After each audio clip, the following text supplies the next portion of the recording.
Hello, जय Hind to everyone. क्या हालचाल, क्या हालचाल, क्या हालचाल। मैं विक्रांत पुंडीर आप सबका स्वागत करता हूं आपके अपने परिवार डिफेंस वाला पर। जय हिंद। क्या हालचाल सर? आज मेरा बर्थडे है। Wish you a very very happy birthday बेटा। खुश रहो, जहाँ रहो, मस्त रहो, जबरदस्त रहो बेटा। All good, all fine. आवाज आ रही है? फटाफट से बताइए। No voice, no voice, no voice. अच्छी बात है। हाँ, वॉइस आ गई सर।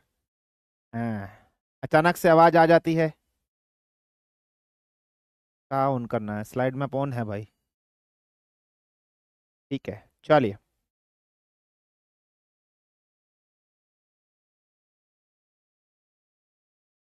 सर, अपना पैर ऊपर कीजिए। क्या करना है? छूना है क्या? ऐसे? ऐसे करके? ऐसे छूना है क्या? खुद का आशीर्वाद लेना है क्या? सदा स्वागवती रहो, खुश रहो। हैं? अपना आशीर्वाद लेना है क्या?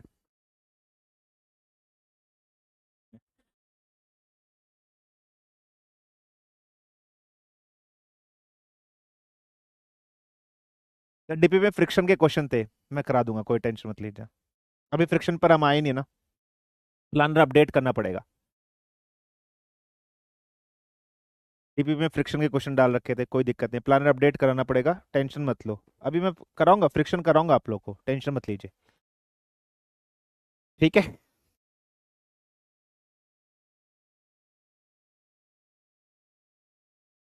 ठीक है, चलिए। फ्रिक्शन के क्वेश्चन कराएंगे बेटा, टेंशन मत लीजिए।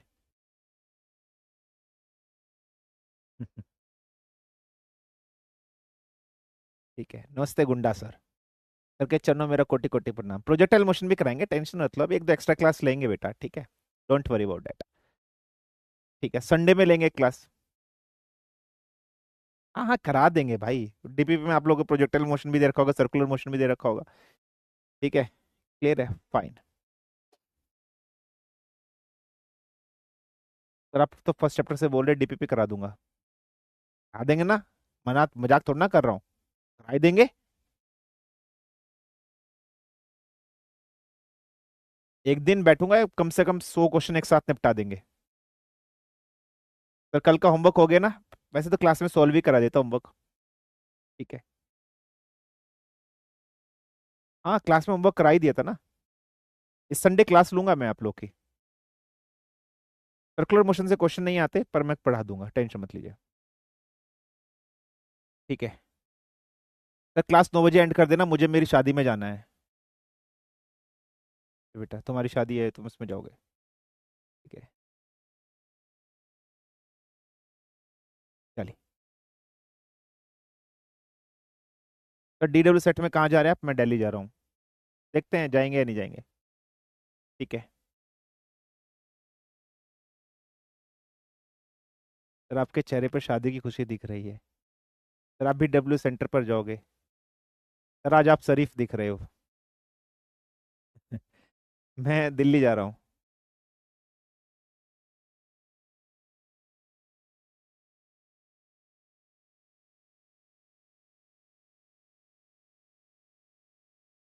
सर, आप गुस्सा होते हो तो बहुत अच्छे लगते हो। ठीक है। एक्चुअली में थोड़ी सी हमारी टॉपिक छूट गई है, उसका कारण क्या है बेटा? हम लोग बहुत स्लो चल रहे थे। Law of conservation of momentum किस लॉ में आएगा वो अलग से पढ़ाएंगे मोमेंटम में। हम लोग बहुत स्लो चल रहे थे बेटा। इस वजह से हमारी बहुत सारी टॉपिक छूट गई है। अब हमें थोड़ा सा ना अपना पेस बढ़ाना पड़ेगा। है ना बेटा? हाँ, एसएसबी क्लास लेंगे बेटा, बिल्कुल। अब हमें ना थोड़ा सा अपना पेस बढ़ाना पड़ेगा। We have to increase our pace so that topic हम लोग फटाफट कंप्लीट करा ले। राजस्थान में, सॉरी, राजस्थान कह रहा हूँ, संडे में क्लास व्लास लगाएंगे बेटा, ठीक है। चलिए, so let's start, let's begin. आज के लेक्चर को स्टार्ट करते हैं बेटा। सो आज की क्लास के लेक्चर के अंदर लॉज ऑफ मोशन के और क्वेश्चन देखेंगे। ठीक है बेटा। लॉज ऑफ मोशन के मोर क्वेश्चन, और क्वेश्चन प्रैक्टिस करेंगे। जो कल का कंसेप्ट हम पढ़ रहे थे उसी व्याप पर और क्वेश्चन करेंगे। आज की क्लास के अंदर फ्रिक्शन भी स्टार्ट कर दूंगा मैं। आज की क्लास के अंदर फ्रिक्शन भी स्टार्ट कर दिया जाएगा। तो friction is also been started in today's class. आज की क्लास के अंदर फ्रिक्शन भी स्टार्ट कर दिया जाएगा। और लॉज ऑफ मोशन के मोर क्वेश्चन भी अपन डिस्कशन करेंगे। और भी बहुत सारे क्वेश्चन अपन डिस्कशन करेंगे बेटा, ठीक है। चलिए, तो let's start, let's proceed, let's begin. आज के लेक्चर को अपन स्टार्ट करते हैं बिना किसी देरी, बिना किसी समस्या के। चलिए, ठीक है, 1 AU आ गया। चलिए, तो बहुत ध्यान से समझना, क्वेश्चन आप लोग के सामने मैं दे रहा हूं, चटवा ऑफ कर देगा तो धीरे से क्वेश्चन करा दो। अच्छा, ढेर सारे क्वेश्चन करा दो, ठीक है। ठीक है सर, मन से कब मिलोगे? हैं?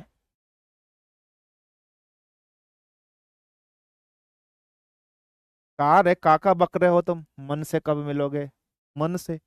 चलो आओ इधर आओ, एक क्वेश्चन आप लोग के सामने देता हूं, इस क्वेश्चन को सॉल्व करिए और इस क्वेश्चन का आंसर दीजिए। चलिए, क्वेश्चन थोड़ा सा इंक्लाइंड प्लेन वाला है।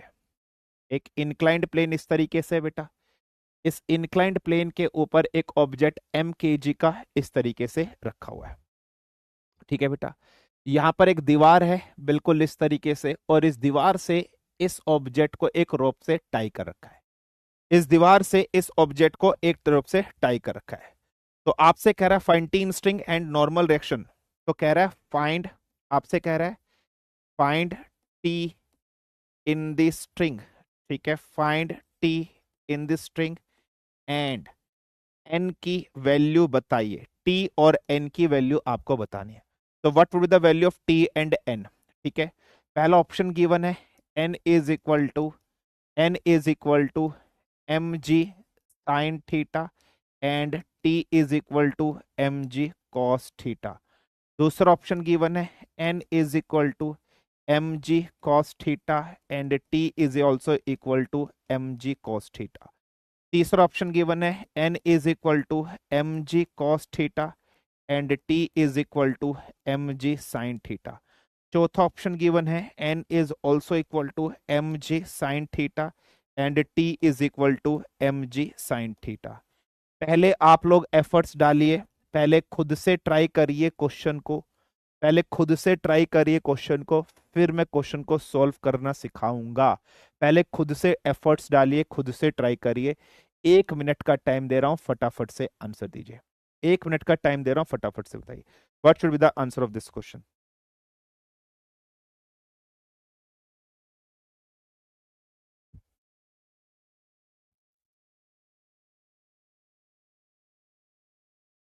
फटाफट से बताइए what should be the answer of this question.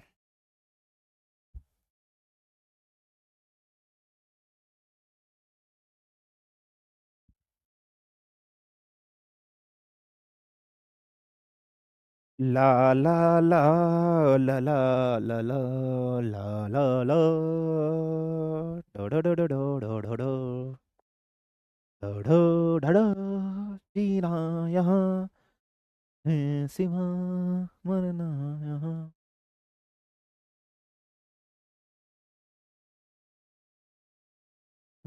यहाँ मरना यहाँ,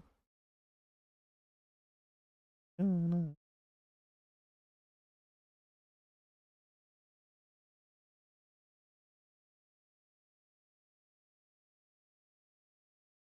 बताइए भाई और बहनों, क्या आंसर है इस क्वेश्चन का? What should be the answer of this question? What should be the answer of this question? इस क्वेश्चन का आंसर क्या है बच्चों, मेरे नन्हे मुन्ने प्यारे प्यारे मीठे मीठे बच्चों? चलिए, अब आते हैं इस क्वेश्चन के आंसर को सॉल्व करने पर, कैसे सॉल्व करते हैं। ध्यान से समझना बेटा, ये ऑब्जेक्ट M है, इस ऑब्जेक्ट का वेट कहां को लगेगा? नीचे की तरफ। M डॉट G नीचे की तरफ लग गया। हाँ, अब आप ये देखिए, ये आपको एक ट्रायंगल दिखाई दे रहा है बेटा। मास हमेशा परपेंडिकुलर टू द ऑब्जेक्ट लगता है, मास हमेशा परपेंडिकुलर टू द ऑब्जेक्ट लगता है, डाउनवर्ड डायरेक्शन में लगता है। वेट, सॉरी, वेट हमेशा परपेंडिकुलर टू द ऑब्जेक्ट लगता है, डाउनवर्ड लगता है। तो ये हो गया।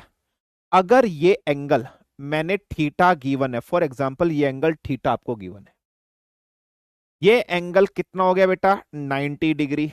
तो ये एंगल कितना हो जाएगा सर? ये एंगल हो जाएगा 90 माइनस थीटा। ये एंगल कितना हो जाएगा? 90 माइनस थीटा। डन है, मानते हो? हाँ जी सर। अब ये जो mg आया है, इस mg को अगर मैं फॉर एग्जांपल यहां पर एक एक्सिस ऐसे मान लेता हूं और इसका एक एक्सिस में ऐसे मान लेता हूं, मतलब दो कंपोनेंट में तोड़ रहा हूं। मैं इस mg को दो कंपोनेंट में फॉर एग्जांपल ब्रेक करना चाहता हूं, तो जब मैं कंपोनेंट में, जब आप किसी भी चीज को कंपोनेंट में ब्रेक करते हो, फॉर एग्जांपल एक एक्स एक्सिस है, एक वाई एक्सिस है, तो एक्स और वाई के बीच में कितना एंगल होता है? 90 डिग्री। कितना एंगल होता है? 90 डिग्री। इसका मतलब ये ओवरऑल एंगल कितना है बेटा, जो व्हाइट कलर से बना है, ये ओवरऑल एंगल 90 डिग्री है। ये ओवरऑल एंगल 90 डिग्री है। ये वाला एंगल, सिर्फ इतना जो एंगल अगर हम लोग बात कर रहे हैं। अच्छा, अब बहुत से बच्चे बोलेंगे सर ये यहां पर है, एक्चुअली में ये लाइन यहीं पर है, ये लाइन यहीं पर है। मैं दोबारा डायग्राम को करेक्ट कर देता हूं। बहुत से बच्चे अभी ना यहाँ पर कंफ्यूजन क्रिएट कर लेंगे और बोलेंगे सर ऐसे कैसे, इसमें से कैसे माइनस कर दिया, ये कैसे कर दिया। रुक जाओ, मैं इसको करेक्ट कर देता हूँ डायग्राम को और अच्छे से देखो। तो इधर मैं बात कर रहा हूं, तो इधर एक कंपोनेंट इस तरफ जाएगा और एक कंपोनेंट इधर ऐसे जाएगा। तो आप सब जानते हो जब कोई दो कंपोनेंट, एक एक्स है और एक वाई है, तो दोनों के बीच में एंगल कितना होता है? 90 डिग्री। तो बेटा ये टोटल एंगल व्हाइट वाला कितना है? 90 डिग्री। ये टोटल 90 डिग्री, ये 90 माइनस थीटा। तो मेरे बच्चों मुझे ये बता दो, सिर्फ ये वाला एंगल, ये वाला एंगल कितना हो जाएगा? 90 माइनस थीटा। ये कितना हो जाएगा? 90 माइनस 90 प्लस थीटा हो जाएगा, नहीं हो जाएगा? माइनस 90 माइनस माइनस प्लस, 90 से 90 कैंसिल, ये कितना हो जाएगा? थीटा। तो ये एंगल कितना हो जाएगा? थीटा।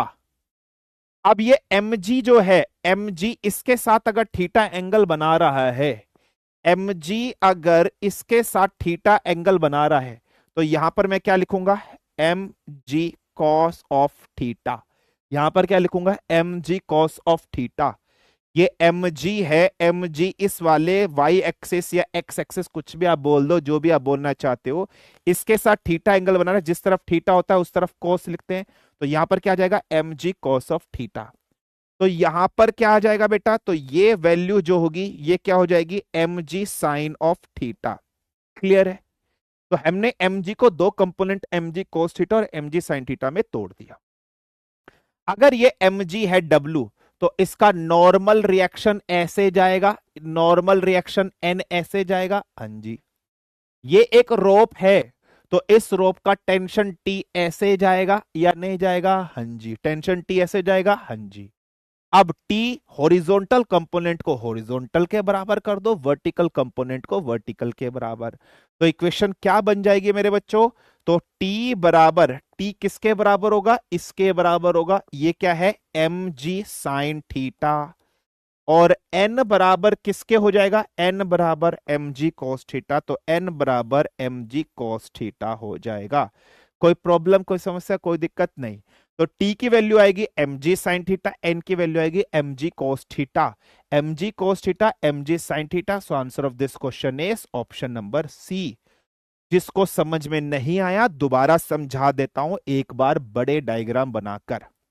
अपने पास इस तरीके से एक इंक्लाइंड प्लेन है।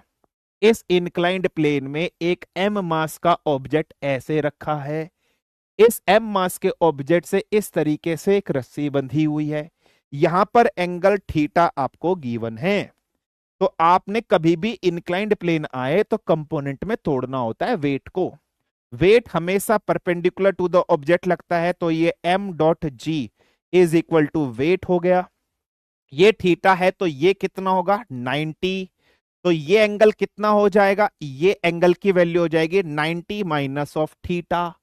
है ना बेटा? अच्छा, अब इस क्वेश्चन में, ऐसे क्वेश्चन में हमेशा mg को कंपोनेंट में तोड़ते हैं। एक कंपोनेंट में इस डायरेक्शन में मान लेता हूं, तो एक कंपोनेंट इस डायरेक्शन में, क्योंकि x और y हमेशा परपेंडिकुलर होते हैं। इधर अगर x माना है तो इधर y माना है, तो दोनों में 90 डिग्री। तो ये दोनों के बीच में ये ओवरऑल एंगल 90 डिग्री है। ये टोटल 90, ये 90 माइनस थीटा, तो सिर्फ इतना एंगल कितना हो जाएगा? ये एंगल हो जाएगा 90 माइनस थीटा। तो 90 माइनस 90 प्लस ऑफ थीटा। तो ये एंगल कितना हो जाएगा? थीटा।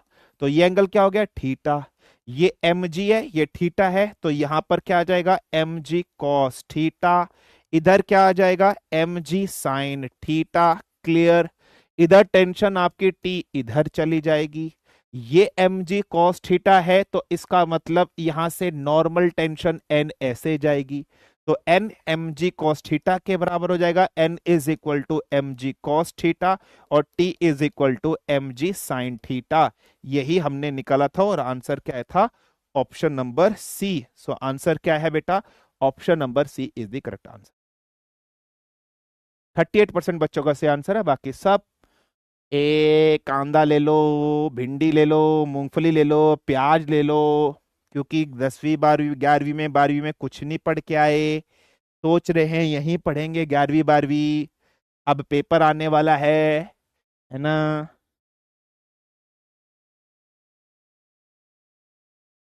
क्लियर हुआ, कोई समस्या, कोई दिक्कत? तो this also in IIT syllabus, IIT में भी होगा, एनडीए में भी होगा, है ना। हमने कहा था जब हम लेवल इंक्रीज करेंगे तो बहुतों के लेवल निकल जाएंगे, है ना। कहा था धीरे धीरे लेवल बढ़ाएंगे, है ना। अब आप देखिए, तो इतना टफ थोड़ी आता है, आपको पढ़ाना नहीं आता, आप गंदा पढ़ाते हैं। सर व्हाट इज टेंशन, कल का लेक्चर देखिए सर, ऐसे क्वेश्चन थोड़ी आते हैं। ओ, गंदा पढ़ा रहे हैं सर, इतना गंदा थोड़ा ना आता है सर, हमारा लेवल ही नहीं है सर, हमें तो वैसे क्वेश्चन आते हैं, फोर्स बराबर मास इनटू एक्सेलरेशन, फोर्स की वैल्यू अगर 2 न्यूटन गिवन है, मास की वैल्यू 1 केजी गिवन है, तो एक्सेलरेशन फाइंड कर लीजिए सर, ऐसे क्वेश्चन कराइए। हम तो इस टाइप के क्वेश्चन करते हैं, क्या इतना टफ करा दिए हैं, इतने टफ। हम तो ई लेवल के क्वेश्चन करते हैं, आपको पढ़ाना नहीं आता है, नहीं आता है। हम तो ऐसे क्वेश्चन करते हैं सर, हमारा लेवल यही है, यही कराइए। फोर्स बराबर मास इंटू एक्सेलरेशन, फोर्स की वैल्यू गिवन है, मास की वैल्यू गिवन है, एक्सेलरेशन फाइंड कर लेंगे हम।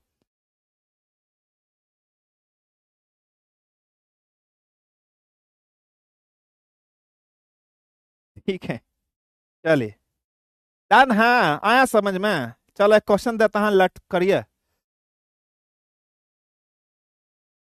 ठीक है, चलिए एक क्वेश्चन और देते हैं, क्वेश्चन दे रहे हैं, इस क्वेश्चन को सॉल्व करिए। ठीक है, चलिए। तो what is the question, the question is in front of you guys, the question is in front of you guys. एक इंक्लाइन प्लेन आपको गिवन है, इंक्लाइन प्लेन यहां पर एंगल थीटा बनाता है, यहां पर एक ऑब्जेक्ट आपको गिवन है 5 kg का एक ऑब्जेक्ट है, इस तरीके से। ठीक है बेटा, यहां पर एक पुली आपको गिवन है, पुली कौन सी है, पी पुली है। ठीक है बेटा, क्लियर है, पी पुली आपको गिवन है इस तरीके से। इधर एक पुली से एक ऑब्जेक्ट लटका हुआ है, 3 kg का ऑब्जेक्ट, ऐसे सर कैसे बिना रस्सी के लटका दिए हैं आप, नहीं रस्सी भी है, ये रही रस्सी, इस रस्सी से 3 kg का ऑब्जेक्ट इस तरीके से है। ठीक है बेटा, तो आपसे कह रहा है इसमें थीटा टी और नॉर्मल रिएक्शन की वैल्यू फाइंड करिए। थीटा बताइए, टी बताइए और एन की वैल्यू बताइए, what should be the value of theta T and N. ठीक है, थीटा टी और एन की वैल्यू बताइए। पहला ऑप्शन आपके सामने गिवन है, ऐसे ऑर्डर में लिखूंगा, थीटा टी एन इसी ऑर्डर में लिखूंगा। ठीक है बेटा, तो आपके सामने ऑप्शन गिवन है 37 डिग्री, 40 न्यूटन और 30 न्यूटन। ठीक है बेटा, पहला ऑप्शन इस तरीके से। ठीक है, फाइन है। दूसरा ऑप्शन आपके सामने 37 डिग्री, 30 न्यूटन, 40 न्यूटन, ये थीटा ये टी है ये एन है। तीसरा ऑप्शन आपके सामने गिवन है 53 डिग्री, 40 न्यूटन, 30 न्यूटन। चौथा ऑप्शन आपके सामने गिवन है 53 डिग्री, 30 न्यूटन और 40 न्यूटन। ये चार ऑप्शन आपके सामने गिवन है। सर हमसे तो ना हो पाएगा, हम तो हाथ पहले हथियार डाल दिए हैं, हमसे ना हो पाएगा सर, वो क्वेश्चन दे दीजिए फोर्स बराबर मास इनटू एक्सेलरेशन वाला, हम तो वही क्वेश्चन कर पाएंगे। तो मैं 2 मिनट का टाइम देते हैं, आराम से क्वेश्चन को सॉल्व करो, 2 मिनट का टाइम दे रहे हैं, हमसे ना हो पाएगा सर, हमसे ना हो पाएगा सर। फोर्स बराबर मास इनटू एक्सेलरेशन वाला क्वेश्चन देते हो तो हम कर देते हैं, ये फालतू वाले क्वेश्चन मत दीजिए करे सर, हमसे ना हो पाएगा सर जी, देखो हम पहले ही बता रहे हैं सर।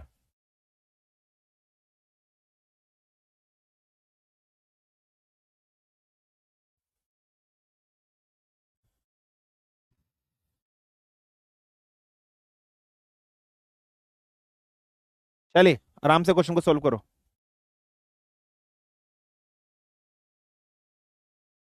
यार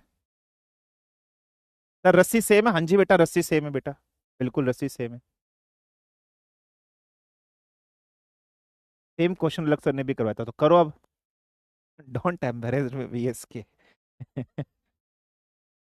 अरे यार क्वेश्चन कर ले, वो चूसी सकल के कर। डोंट एम्बेरस मी वीएसके, हो चुका है का। चल चले क्वेश्चन कर।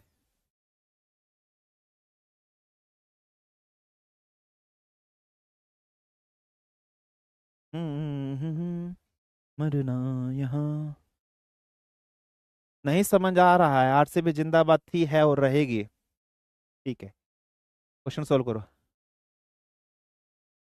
चलिए बेटा क्वेश्चन करो फटाफट प्लीज यार, सीरियस होकर क्वेश्चन सॉल्व करो। हाँ इंक्लाइन प्लेन है बेटा, yes this is incline plane, this is incline plane. यार क्वेश्चन प्रैक्टिस यार, एक मिनट यार कोशिश तो करो यार, कोशिश तो करो यार, बहुत आसान क्वेश्चन है, वेरी सिंपल क्वेश्चन है यार, बहुत आसान क्वेश्चन है, देखने में तुम्हें हार्ड लग रहा है, बहुत आसान क्वेश्चन है।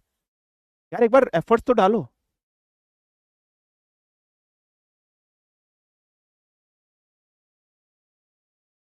एक बार एफर्ट्स तो डालो बेटा। नहीं आ रहा कोई बात नहीं, नहीं आ रहा मैं सिखाऊंगा बेटा, कोई दिक्कत नहीं है। कोई बात नहीं, नहीं आ रहा टेंशन मतलब, मैं सिखाऊंगा। डोंट वरी, एफर्ट्स डालो, 2 मिनट का टाइम दिया है, नहीं आ रहा मैं सिखाऊंगा। ठीक है, मैं सिखाऊंगा। नहीं आ रहा कोई दिक्कत नहीं, मैं सिखाऊंगा। आ जाओ बेटा। देखो बहुत आसान था। अब आप बोलोगे सर इतना आसान क्वेश्चन है, बेटा अगर यहाँ पर थीटा आपको दिखाई दे रहा है, तो इस 5 kg ऑब्जेक्ट के mg को दो कंपोनेंट में तोड़ सकते हैं नहीं तोड़ सकते बेटा? इस 5 kg ऑब्जेक्ट को दो कंपोनेंट में तोड़ सकते हैं नहीं तोड़ सकते बेटा? ठीक है, अगर हम बात कर रहे हैं तो इस तरफ एक कंपोनेंट क्या हो जाएगा बेटा, mg cos थीटा, और इस तरफ का जो कंपोनेंट होगा वो क्या हो जाएगा बेटा, mg sin थीटा। इस ऑब्जेक्ट पर एक नॉर्मल रिएक्शन n इधर को लगेगा, हाँ या ना? ठीक है, इस ऑब्जेक्ट पर एक टेंशन T इधर को लगेगी इस डायरेक्शन में। इस 5 kg ऑब्जेक्ट पर जितनी भी फोर्सेस लग रही थी, इस 5 kg ऑब्जेक्ट पर जितनी भी आपकी फोर्सेस लग रही थी वो सब बना लिया, mg cos theta, mg sin theta, और इस तरीके से n, और इधर से T इस तरीके से आपने बना लिया, है ना बेटा? क्लियर है? अब एक चीज समझना बेटा, ठीक है, ये 3 kg का ऑब्जेक्ट आपके पास है। अगर ये 3 kg का ऑब्जेक्ट है तो इसका m डॉट जी नीचे की तरफ लगेगा। इस 3 kg के ऑब्जेक्ट पर यहां खड़े हो जाइए, यहां से आप एम्ब्रेला, अगर यहां से टेंशन ऐसे जा रही है तो यहां से टेंशन टी ऐसे जाएगी या नहीं जाएगी? सेम स्ट्रिंग है, सेम स्ट्रिंग पर टेंशन टी ऐसे जाएगी नहीं जाएगी? Yes yes sir, are this masses are balance, बस ऐसी ही कंडीशन गिवन है, कहीं पर नहीं गिवन है कि मोशन नीचे का ऊपर को, कहीं नहीं, इसका मतलब बैलेंस कंडीशन में रख रखा है बेटा। अगर कहीं डायरेक्शन होता तो मैं ऐसे बना देता, समझ रहे हो? अगर कुछ होता तो मैं बना देता, मोशन इस तरफ जा रहा है, मोशन उस तरफ जा रहा है, कोई मोशन मोशन का डायग्राम में गिवन है, बस ऐसे गिवन था। आपने सबसे पहले सारी की सारी फोर्सेस बना ली, बस काम खत्म बेटा। अब देखिए यहां से टी की वैल्यू क्या हो जाएगी, m डॉट जी। सपोज कर लो जी की वैल्यू को 10 मीटर पर सेकेंड स्क्वायर मान लीजिए, तो टी की वैल्यू क्या हो जाएगी बेटा, 3 × 10। तो टी की वैल्यू क्या आ गई है, 30 न्यूटन। देखो पहला क्वेश्चन तो आपको मिल गया, टी की वैल्यू क्या होगी, 30 न्यूटन। 30 न्यूटन यहां पर है, 30 न्यूटन यहां पर है, सॉरी टी की वैल्यू ये और ये। या तो आंसर ऑप्शन नंबर बी में से होगा, या तो आंसर ऑप्शन नंबर डी में से होगा, या तो आंसर ऑप्शन नंबर बी में से होगा, या तो आंसर ऑप्शन नंबर डी में से होगा। टी की वैल्यू 30 न्यूटन आ गई, हाँ जी सर। अच्छा अब इस इक्वेशन और इस इक्वेशन को देखिए, तो यहां से क्या आ जाएगा, टी बराबर एम जी साइन थीटा। दूसरी इक्वेशन क्या बन जाएगी, टी बराबर एम जी साइन थीटा बन जाएगी या नहीं बन जाएगी? टी बराबर M G sine theta, T की वैल्यू कितनी गिवन है मेरे बच्चे, 30। इस ऑब्जेक्ट का मास कितना गिवन है, 5। इस ऑब्जेक्ट के लिए 10 multiply by sine of theta, तो ये जीरो से ये जीरो कैंसिल, तो 3/5 is equal to sine of theta. अच्छा, अगर तुम्हें कल को याद हो, कल की क्लास में मैंने तुम्हें एक ट्राइंगल बनाना सिखाया था, याद आया? अगर 37 डिग्री इधर है तो इधर 5 होगा, याद आ रहा था?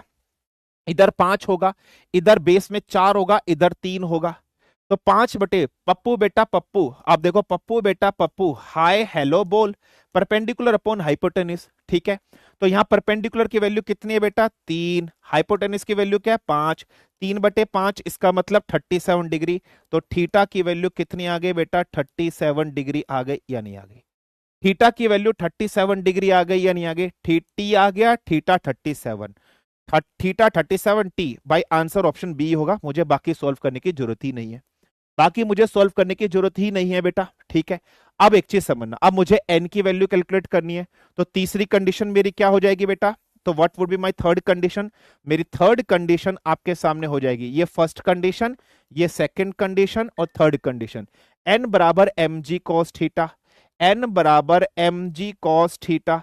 तो एन की वैल्यू एम, इस ऑब्जेक्ट का मास कितना गिवन है 5 मल्टीप्लाई बाय 10। ठीक है, अच्छा कॉस थीटा में क्या आएगा बेटा? Base upon hypotenuse. बेस की वैल्यू कितनी थी 4, हाइपोटेनिस की वैल्यू कितनी थी बेटा 5, ये खत्म हो गया। तो एन की वैल्यू कितनी आ जाएगी? 40 न्यूटन। सो एन की वैल्यू 40 न्यूटन, देखो ये। So answer is option number B. तो answer is option number B. कोई प्रॉब्लम, कोई समस्या, कोई दिक्कत बताइए? कितना सिंपल सा क्वेश्चन था ना। Answer is option number B. 67% बच्चों ने सही आंसर दिया। सर टेंशन तो ऐड होते हैं ना। अरे बेटा, इधर को टेंशन जा रही है, इधर को टेंशन जा रही है, टेंशन क्यों ऐड करेगा दिग्विजय? सेम डायरेक्शन में थोड़ी ना भाई, यही टेंशन यहां पर है, यही टेंशन यहां पर है भाई, कैसे ऐड कर देगा भाई, कैसे ऐड कर देगा? है ना, कैसे ऐड कर देगा? तो जी की वैल्यू समझ में नहीं, ये गिवन थी 10 मीटर पर सेकंड स्क्वायर, जी की वैल्यू गिवन है बेटा। ठीक है, कैसे ऐड कर देगा? टेंशन को ऐड कैसे थोड़ा ना कर देगा? क्लियर है बेटा? कल भी समझाया था वही चीज है, कल का लेक्चर अच्छे से नहीं देखा। सिंपल है ना बेटा, कुछ था इस क्वेश्चन में, देखने में कितना टफ लग रहा था, देखने में कितना टफ लग रहा है कितना सिंपल सा। यस और नो? ठीक है, देखने में कितना टफ लग रहा था, है कितना सिंपल सा क्वेश्चन। यस और नो? यस और नो बेटा? हाँ या ना? ये टेंशन अपोजिट है बेटा, इसलिए ऐड नहीं होगी, अगर सेम डायरेक्शन में होती बेटा ऐड हो जाती। सर 5G कहां पर 5G? बेटा इस ऑब्जेक्ट के लिए, ये इस ऑब्जेक्ट के लिए है, ये वाली वैल्यू इस ऑब्जेक्ट के लिए है। ठीक लिखा है, सबसे सही लिखा है, सही है। ठीक है, चलिए। जाने बेटा, कोई प्रॉब्लम, कोई समस्या, कोई दिक्कत इस क्वेश्चन में? चलिए, नहीं जाने बेटा। तो ऐसे इंक्लाइन प्लेन वाले क्वेश्चन आएंगे तो हो जाएंगे आपसे। ठीक है, चलिए आगे बढ़ते हैं। कुछ नए कंसेप्ट के क्वेश्चन मैं आपको करता हूं। कभी आपने देखा ब्लॉक ओवर ब्लॉक देखे होंगे बेटा? ब्लॉक ओवर ब्लॉक, आपने कभी ब्लॉक ओवर ब्लॉक देखे होंगे? सर ये ब्लॉक ओवर ब्लॉक क्या होता है? जैसे आपने कभी ऐसा देखा होगा कि फॉर एग्जाम्पल एक ब्लॉक है, वो जमीन के ऊपर रखा हुआ है। फॉर एग्जाम्पल इस ब्लॉक का जो मास है वो कैपिटल एम है, इस ब्लॉक का जो मास है बेटा वो कैपिटल एम है। इस कैपिटल एम वाले मास के ऊपर एक छोटा सा ब्लॉक और रखा है, उस ब्लॉक का मास है स्मॉल एम। इसके ऊपर एक छोटा सा ब्लॉक और रखा है, इसका मास है स्मॉल एम। तो अगर इस तरीके से क्वेश्चन आपको दे दिया, तो आपसे ये पूछे find N between two block and N between surface and mass M. Question इस तरीके से है, क्वेश्चन इस तरीके से, find N between two block, दो ब्लॉक के बीच में एन की वैल्यू कितनी लग रही है, एंड एन, ठीक है, बिटवीन, एंड आपसे पूछ रहा है N between surface and mass M, N between surface and mass M. Capital M mass और सरफेस के बीच में एन कितना लग रहा है, और इन दोनों सरफेस के बीच में एन की वैल्यू कितनी लग रही है, आपसे ये क्वेश्चन पूछ रहे हैं। जब भी इस तरीके के कैसे भी क्वेश्चन आए, तो आपका पहला काम क्या होता है बेटा? सबसे पहले ऑल फोर्सेस, कौन सी फोर्सेस बेटा? सबसे पहले सारी की सारी कॉन्टेक्ट फोर्सेस आपको क्या करनी है? ड्रॉ करनी है। तो what you all have to first of all done, you all have to first of all draw the all the contact forces. सारी की सारी जितनी भी कॉन्टेक्ट फोर्सेस आपके पास एक्ट कर रही है, सारी की सारी कॉन्टेक्ट फोर्सेस आपको ड्रॉ करनी है, जितनी भी कॉन्टेक्ट फोर्सेस इसमें लग रही है।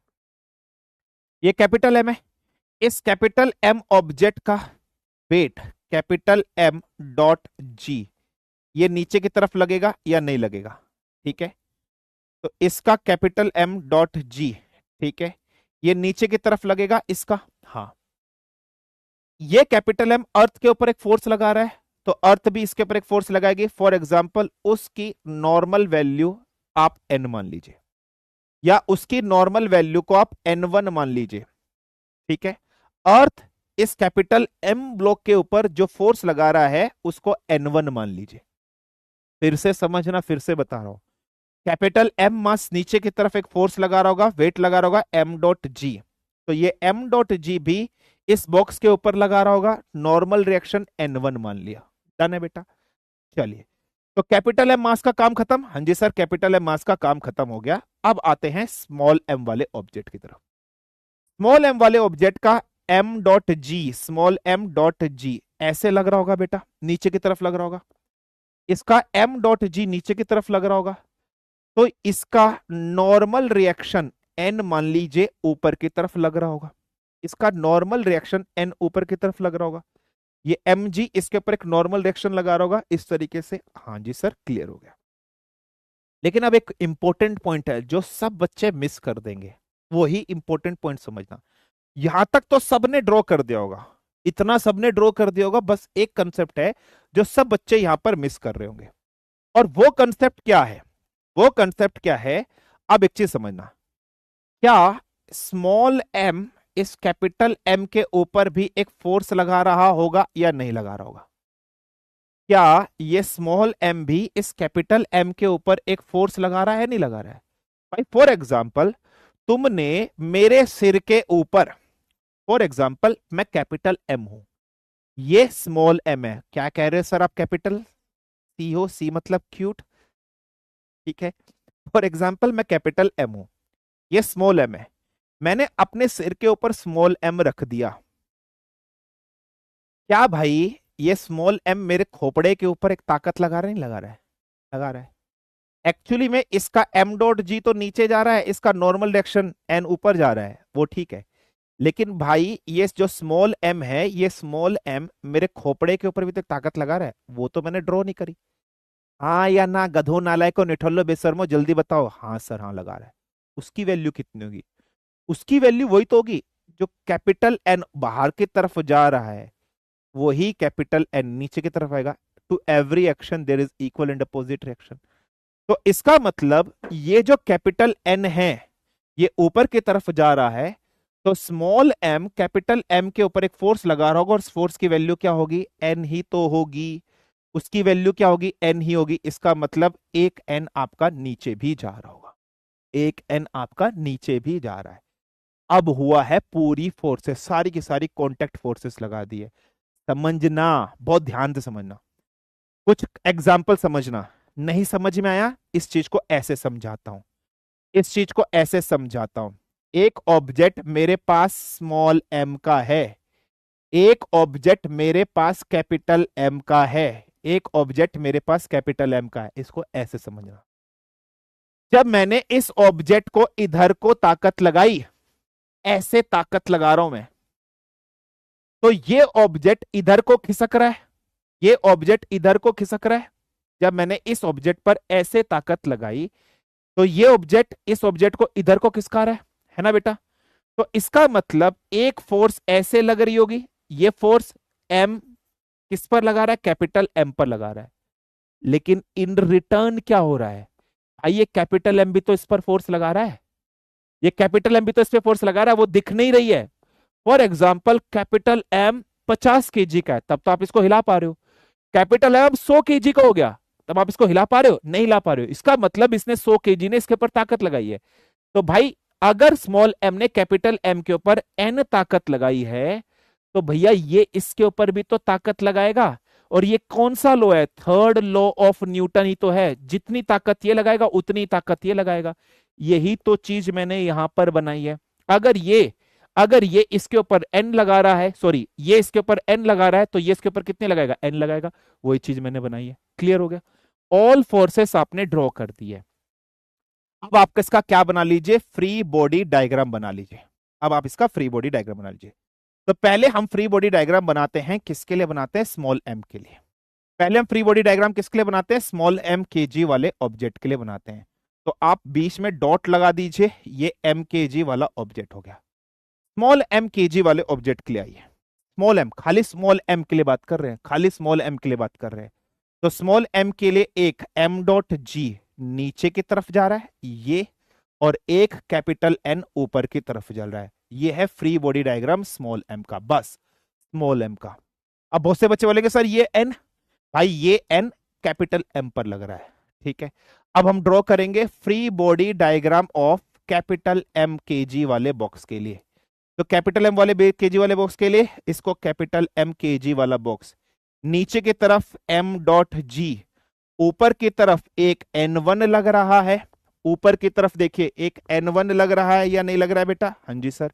और एक नीचे की तरफ आपका लग रहा है स्मॉल n, है ना, और एक नीचे की तरफ लग रहा है स्मॉल n। मैं इसको ऐसे कर देता हूं, यहां पर देखिए ये है आपके पास capital M dot ji.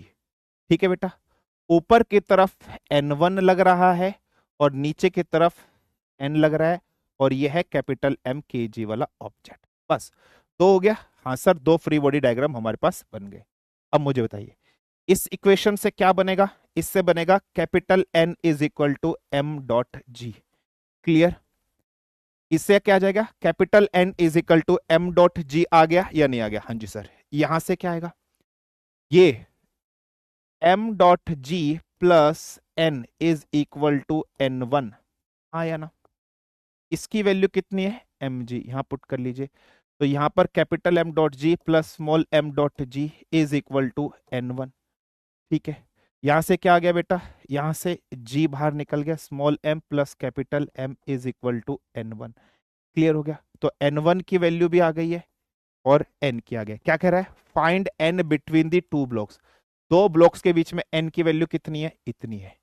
Find n between the surface and the mass. Surface और कैपिटल m के बीच में, सरफेस और कैपिटल m के बीच में N1। तो N1 की वैल्यू यहां से कितने आ गई है? G small m plus capital M। कोई प्रॉब्लम, कोई समस्या, कोई दिक्कत बताइए? Is it fine? Is it clear?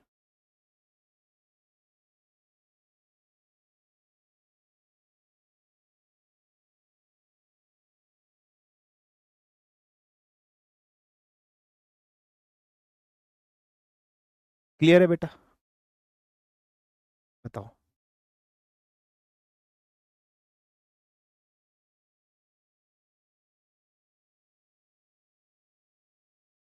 Done?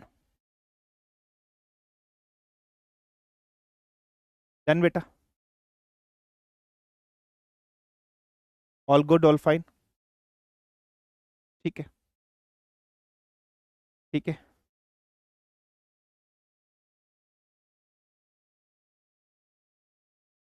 ठीक है। क्लियर? फाइन, समझ में आ गया? हाँ।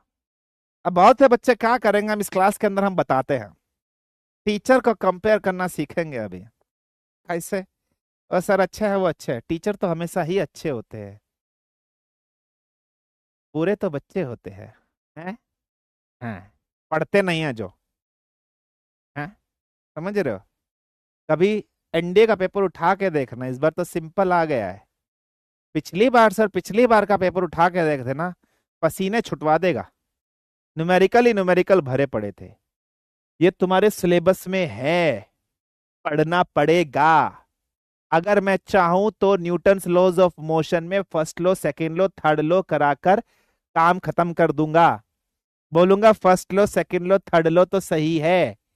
इतना ही आता है, इससे ज्यादा नहीं आएगा, है ना? इससे ज्यादा नहीं आएगा। हम चाहें तो हम बस इतना ही पढ़ा देंगे, first law, second law, third law पढ़ लीजिए, ये सब छोड़ देंगे हम। पेपर में क्वेश्चन आ गया तो सर कुछ नहीं पढ़ाए हैं, इतना गंदा पढ़ा दिए हैं, पर पता नहीं था कि हम ही गधे थे, हम ही कुछ नहीं पढ़े थे। कभी इधर खिसकाएंगे, कभी उधर खिसकाएंगे, कभी एग्जामिनर को देखेंगे, कभी ऐसे करेंगे, और फिर घर में आके रोएंगे। पढ़ लो, अभी भी टाइम है, गधे कहेंगे।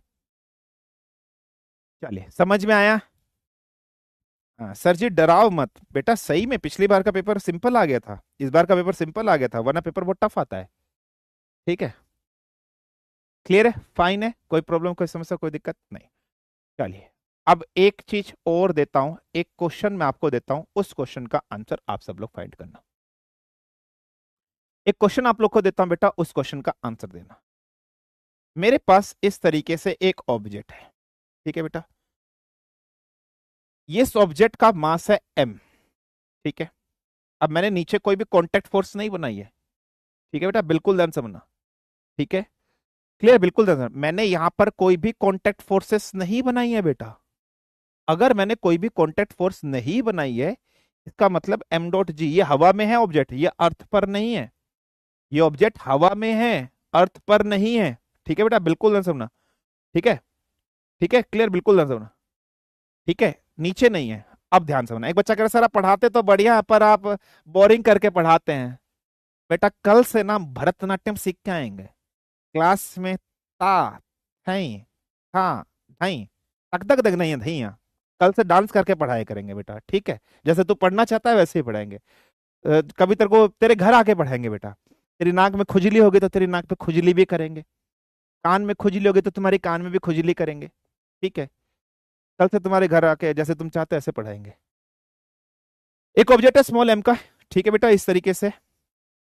अब सपोज कर लो इस तरीके से मैंने कॉन्टैक्ट फोर्स बना दिया है। ठीक है, क्लियर, जमीन पे रखा है।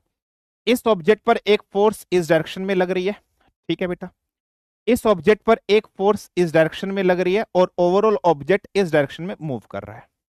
ओवरऑल ऑब्जेक्ट इस डायरेक्शन में आपका मूव कर रहा है। तो आपसे कह रहा है फाइंड, आपसे कह रहा है फाइंड ए की वैल्यू बताइए। पहला ऑप्शन गिवन है F1 minus F2 over M। दूसरा ऑप्शन गिवन है F2 minus F1 over M। तीसरा ऑप्शन गिवन है F1 plus F2 over M। चौथा ऑप्शन है नन ऑफ द अबव। तो what should be the answer of this question? 45 second में question solve हो जाना चाहिए, फटाफट से बताइए।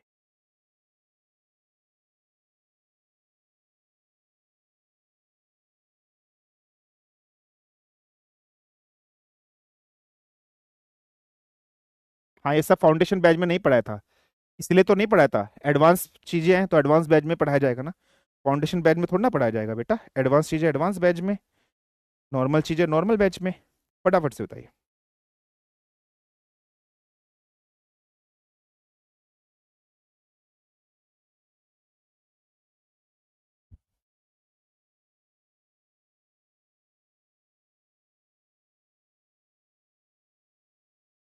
चलिए,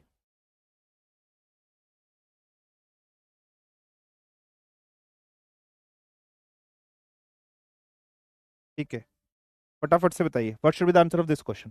ठीक है, चलिए, अब इस क्वेश्चन के आंसर देखने के लिए आप एक चीज देखिए। ओवरऑल, ठीक है बेटा, बिल्कुल ध्यान सुनो, ओवरऑल एक्सेलरेशन आपको इस डायरेक्शन में गिवन है बेटा। ओवरऑल एक्सेलरेशन आपको इस डायरेक्शन में गिवन है। इसका मतलब आपको इस चीज से, एक्सेलरेशन का एरो इधर गिवन है, इस चीज से आपको क्या रिजल्ट मिलता है? इस चीज से आपको रिजल्ट मिलता है कि F2 is greater than F1। इन दो ऑब्जेक्ट पर दो फोर्स, इस ऑब्जेक्ट पर दो फोर्स लग रही है F1 और F2। ओवरऑल ऑब्जेक्ट इस डायरेक्शन में एक्सेलरेट कर रहा है। ओवरऑल ऑब्जेक्ट इस डायरेक्शन में एक्सेलरेट कर रहा है। अगर ओवरऑल ऑब्जेक्ट इस डायरेक्शन में एक्सेलरेट कर रहा है, इसका मतलब ये वाली फोर्स इससे ज्यादा है। इसका मतलब क्या है बेटा? ये वाली फोर्स इससे ज्यादा है। ठीक है, सो इसका मतलब क्या भाई? ये वाली फोर्स इससे ज्यादा है। तो F2 is greater than of F1 है। ठीक है, तो अगर F2 is greater than of F1 है तो ओवरऑल ऑब्जेक्ट इधर जा रहा होगा। समझना, इस कंडीशन को ऐसे समझना। फॉर एग्जाम्पल, मेरे पास एक ऑब्जेक्ट है बेटा, इस ऑब्जेक्ट पर इधर को फोर्स लग रही है 10 न्यूटन, इधर को लग रही है 5 न्यूटन। तो ओवरऑल ऑब्जेक्ट किस डायरेक्शन में जाएगा? जिस तरफ की फोर्स ज्यादा होगी, इधर की। तो ओवरऑल ऑब्जेक्ट इस डायरेक्शन में सेलेक्ट करेगा। और मैं अगर आपसे पूछूं कि भाई नेट फोर्स कितनी होगी बेटा, तो आप बोलोगे सर नेट फोर्स होगी 10 माइनस 5, 5 न्यूटन नेट फोर्स हो जाएगी। इसको अगर आपने F2 मान लिया, इसको अगर आपने F1 मान लिया, तो आपने क्या लिखा है बेटा? आपने F2 माइनस F1 लिखा है। तो फोर्स हमेशा किसके बराबर होगा? फोर्स के बराबर होगा। फॉर एग्जाम्पल, इस ऑब्जेक्ट का मास m है, तो इसका मतलब ओवरऑल एक्सेलरेशन इस तरफ हो रही है, तो फोर्स फोर्स के बराबर होगा। लेफ्ट हैंड साइड में भी अगर फोर्स है तो राइट हैंड साइड में फोर्स होगा। तो राइट हैंड साइड में फोर्स क्या होगा? इस डायरेक्शन में एक्सेलरेशन कितना हो रहा है? m डॉट ए। फोर्स का फॉर्मूला m डॉट ए। तो यहां पर क्या लिखोगे? m डॉट ए। तो यहां से एक्सेलरेशन की वैल्यू क्या आ गई है? F2 minus F1 upon m। तो यहां से एक्सेलरेशन की वैल्यू क्या आ गई है? F2 minus F1 upon m आएगी या नहीं आएगी? फोर्स फोर्स के बराबर होगा। तो सेम वही क्वेश्चन यहां पर है। तो यहां से आपको यह पता चल गया, इसका मतलब F2 minus F1 will be equal to A. इस ऑब्जेक्ट पर ए एक्सेलरेशन लग रही है, m मास है, तो इस ऑब्जेक्ट पर इस एक्सेलरेशन से, इस मास से कितनी फोर्स लगेगी? इस एक्सेलरेशन से इस मास से फोर्स कितनी लगेगी, एम डॉट ए। इसका डायरेक्शन इधर को होगा, तो यहां पर क्या आ जाएगा, एम डॉट ए की वैल्यू क्या आ गई है, F2 minus F1 upon M. So what should be the answer, तो F2 minus F1 upon M, answer क्या हो जाएगा, ऑप्शन नंबर बी। कोई प्रॉब्लम, कोई समस्या, कोई दिक्कत बताइए। 79% बच्चों का सही आंसर। डन है बेटा, क्लियर है, डन है। कोई प्रॉब्लम, कोई समस्या, कोई दिक्कत, फटाफट से मुझे बताइए। Is it fine, is it clear, फटाफट से मुझे बताइए। क्लियर है बेटा,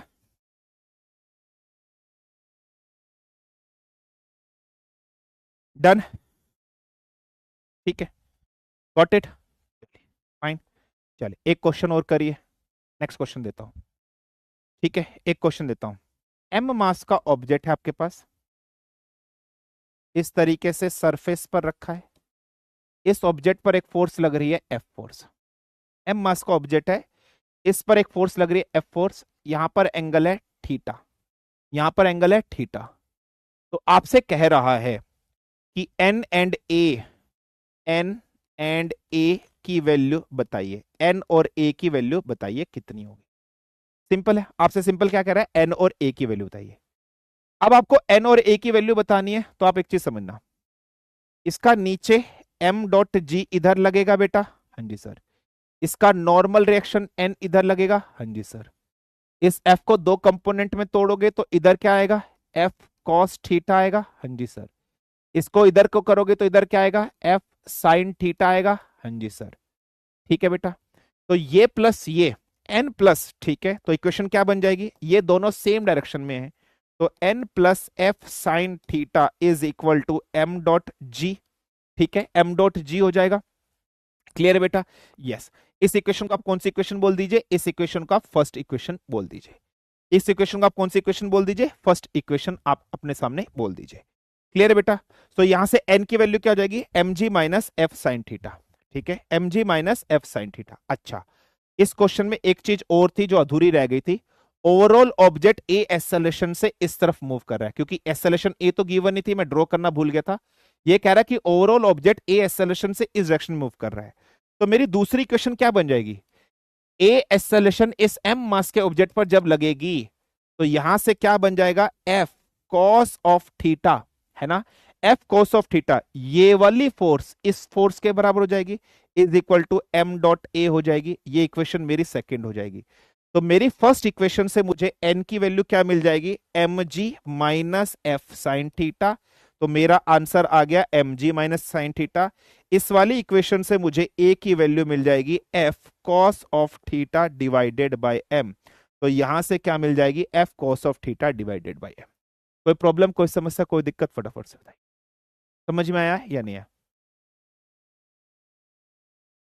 क्लियर है बेटा, अंडरस्टूड, अंडरस्टूड, यस और no, understood, clear, got it, ठीक है, फाइन, डन यहां तक।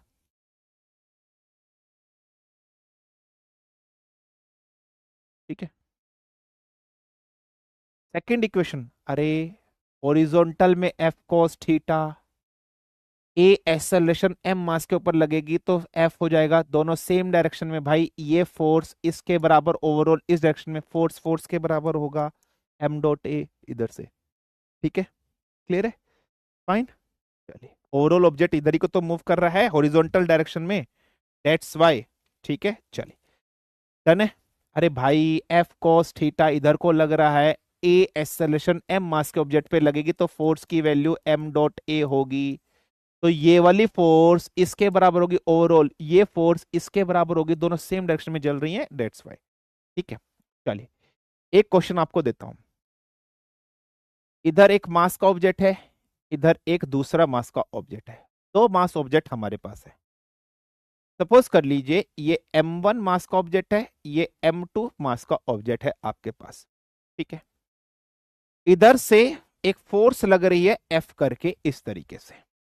ठीक है, जब आपने इस ऑब्जेक्ट पे फोर्स ऐसे लगाई, इसका मतलब इस ऑब्जेक्ट पर भी एक्सेलरेशन इस डायरेक्शन में लग रही होगी, इस ऑब्जेक्ट पर भी एक्सेलरेशन, ओवरऑल ऑब्जेक्ट इस डायरेक्शन में मूव कर रहा होगा। ठीक है बेटा, ओवरऑल ऑब्जेक्ट इस डायरेक्शन में मूव कर रहा होगा। एक ऑब्जेक्ट है m1, एक ऑब्जेक्ट है m2 मास का। ठीक है, एक ऑब्जेक्ट है m1 और एक ऑब्जेक्ट है m2 मास का। एक ऑब्जेक्ट है m1 और एक ऑब्जेक्ट है m2 मास का। इस ऑब्जेक्ट पे एक फोर्स F ऐसे लग रही है, तो जब ये फोर्स लग रही होगी तो ये ए एक्सेलरेशन इस पर लगा रहा होगा, वही एक्सेलरेशन इस पर लगा रहा होगा। इस तरीके से आपको डायग्राम गिवन है। ठीक है बेटा, तो आपसे कह रहा है find N between the blocks and A of both blocks. Find, ठीक है, आपसे कह रहा है find N between blocks and A of both blocks. दोनों ब्लॉक्स पर ए की वैल्यू कितनी है, ए की वैल्यू और एन की वैल्यू आपको बतानी है। What should be the value of N and what should be the value of A, normal reaction आपको बताना है। ठीक है बेटा, चलिए ऑप्शन देता हूं। तो पहले ए एंड एन, इस तरीके से क्वेश्चन है। पहला ऑप्शन, ठीक है, पहला ऑप्शन, तो पहले ऑप्शन में आप लिख लीजिएगा F divided by m1 plus m2। दूसरे ऑप्शन में n की वैल्यू लिखनी है तो आप लिख लीजिएगा m2 multiply by f divided by m1 plus m2। दूसरे ऑप्शन में लिख लीजिएगा f divided by m1 plus m2। यहां लिख लीजिएगा m1 dot f divided by m1 plus m2। तीसरे ऑप्शन में लिख लीजिएगा, ठीक है, एक्सेलरेशन हो जाएगी f divided by m1 minus m2, यहां हो जाएगा m2 डॉट f। और चौथा ऑप्शन में लिख लीजिएगा नन ऑफ द अबव। चौथे ऑप्शन में लिख लीजिएगा नन ऑफ द अबव। ठीक है, पहले कोशिश करो खुद से सॉल्व करने की, 1.5 मिनट का टाइम दे रहा हूं, फटाफट से सॉल्व करो। सेम जैसे दो बॉडी मैंने ऊपर बनाई थी वही बॉडी है, बॉडी ओवर अ बॉडी। अगर ये इस पर एक फोर्स एन लगा रहा होगा, ये इस पर एक फोर्स लगा रहा होगा एन। कॉन्टैक्ट फोर्सेस बनाइए, पहले m1 का फ्री बॉडी डायग्राम बनाइए, फिर m2 का फ्री बॉडी डायग्राम बनाइए, फिर क्वेश्चन को सॉल्व करिए। बहुत सिंपल सरल क्वेश्चन है। इंडिविजुअल फ्री बॉडी डायग्राम बनाइए दोनों का, क्वेश्चन को सॉल्व करो।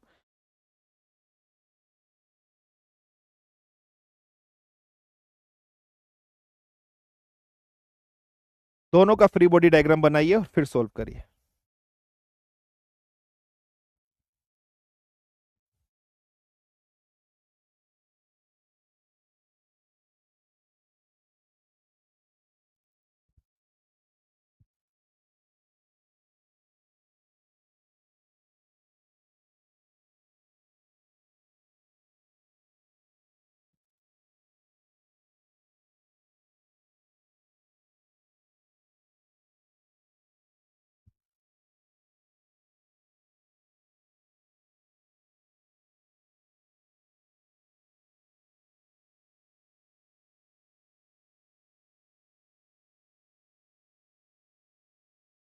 बहुत ही सिंपल सा क्वेश्चन है, 1 मिनट में सॉल्व हो जाएगा अगर थोड़ा बहुत दिमाग लगाया होगा आप लोगों ने।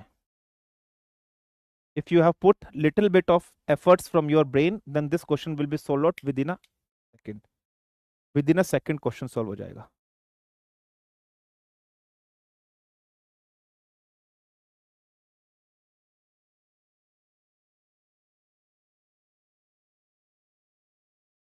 चलिए बेटा, let me solve out this question. ठीक है, let me solve out this question. m1 object का free body diagram of m1 object. m1 object नीचे की तरफ m1 डॉट जी, इसका नॉर्मल रिएक्शन n मान लीजिए। ठीक है बेटा, इसका नॉर्मल रिएक्शन n मान लीजिए। इस m1 पर फोर्स इस डायरेक्शन में लग रही है, तो इस m1 पर फोर्स इस डायरेक्शन में लग रही है, इसकी वैल्यू f मान लीजिए। ये mkg ऑब्जेक्ट है। ये ऑब्जेक्ट इसके ऊपर एक फोर्स लगा रहा है। भाई जब ये दो ऑब्जेक्ट होंगे तो ये इसके ऊपर लगाएगा, ये इसके ऊपर लगाएगा, फ्रिक्शन फोर्स लगेगा नहीं लगेगा भाई? फ्रिक्शन फोर्स लगेगी नहीं भाई? जब आप इसको इसकी तरफ मूव करोगे, ये दोनों चिपके हुए हैं, जब आप इसको ऐसे धक्का दोगे तो ये इस पर एक फ्रिक्शन फोर्स लगाएगा। जितनी ये इस पर फ्रिक्शन फोर्स लगाएगा उतनी ये इस पे लगाएगा। फॉर एग्जाम्पल इसने इस डायरेक्शन में एक फ्रिक्शन फोर्स एक लगाई है एन डैश, तो भैया ये भी इसके ऊपर एन डैश लगाएगा या नहीं लगाएगा? तो M1 के ऊपर M2 के वजह से N1 के ऊपर जो फोर्स लग रही है वो N डैश है, वो इस डायरेक्शन में है। तो इसके ऊपर यहां पर एक फोर्स मान लीजिए N डैश। ये फ्री बॉडी डायग्राम हो गया पहली बॉडी का। ये फ्री बॉडी डायग्राम हो गया पहली बॉडी का। मैं फिर से ड्रॉ कर रहा हूं। M1 का M1.G नीचे की तरफ, इसका नॉर्मल रिएक्शन N ऊपर की तरफ। ये ऑब्जेक्ट इस ऑब्जेक्ट के ऊपर एक फोर्स लगाएगा फ्रिक्शन, तो उतनी ही ये इस पर लगाएगा। इसने इसके ऊपर इतनी लगाई तो इसने इसके ऊपर इतनी लगाई। इसके ऊपर लगने वाली फोर्स ये है, इसका डायरेक्शन इधर को है, ये इधर को लगा रहा है, ये इधर को है। Clear? Yes. Now coming to the second free body diagram. ठीक है, free body diagram of M2। M2 का फ्री बॉडी डायग्राम बना लेते हैं। ये आपके पास ऑब्जेक्ट कौन सा है? M2 ऑब्जेक्ट है। M2 ऑब्जेक्ट का M2.G नीचे की तरफ, इसका नॉर्मल रिएक्शन N1 मान लीजिए इस तरफ। M2 पर बस M2 ऑब्जेक्ट पर ये F इस पर लग रही है, ये F इस पर लग रही है, ये F इस पर लग रही है, ये F इस पर नहीं लग रही है। कौन सी बॉडी टच में है भाई? ये फोर्स के साथ कौन सी बॉडी टच है, ये या ये? सर ये टच है, तो यहां F का डायरेक्शन नहीं आएगा।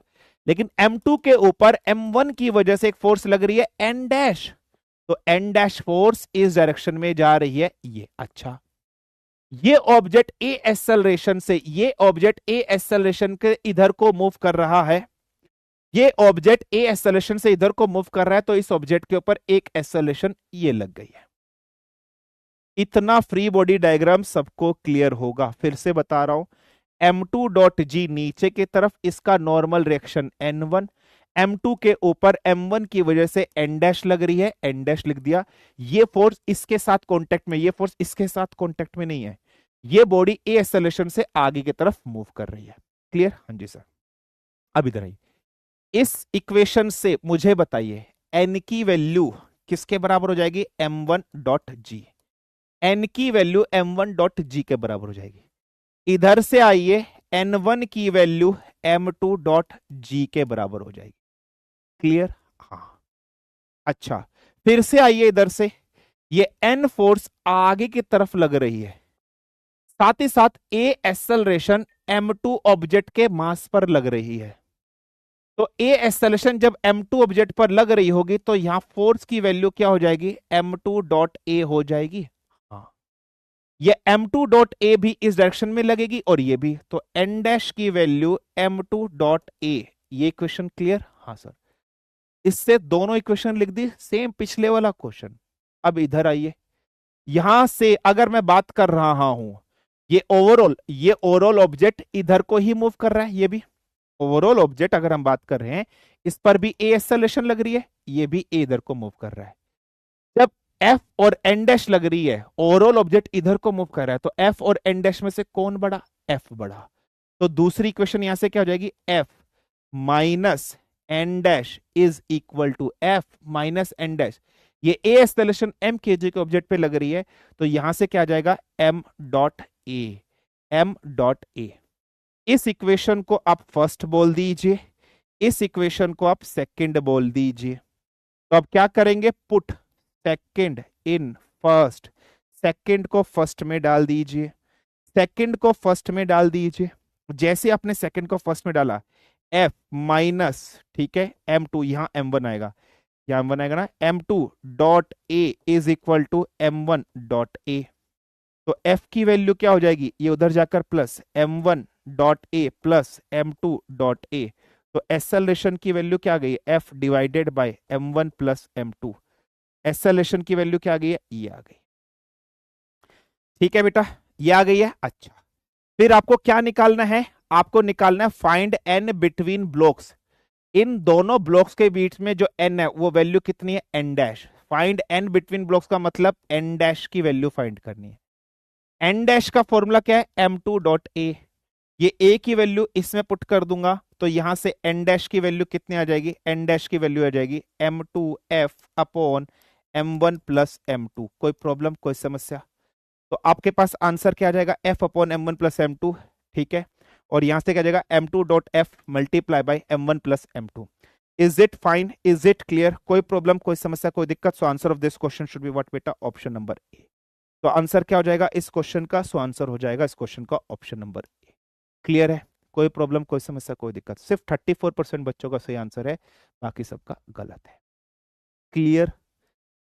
सिंपल सा क्वेश्चन था, कुछ नहीं है भाई, हर क्वेश्चन में एक ही कंसेप्ट लग रहा है। डन?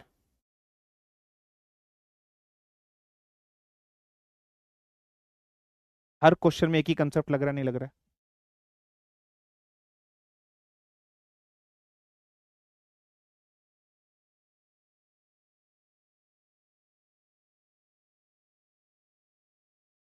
हर क्वेश्चन में एक ही कंसेप्ट लग रहा है।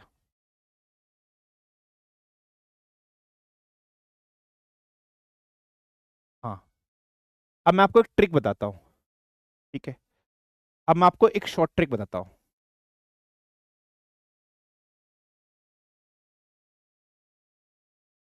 जब भी जॉइंटेड बॉडीज आपको दिखाई दे या बॉडी ओवर बॉडी दिखाई दे,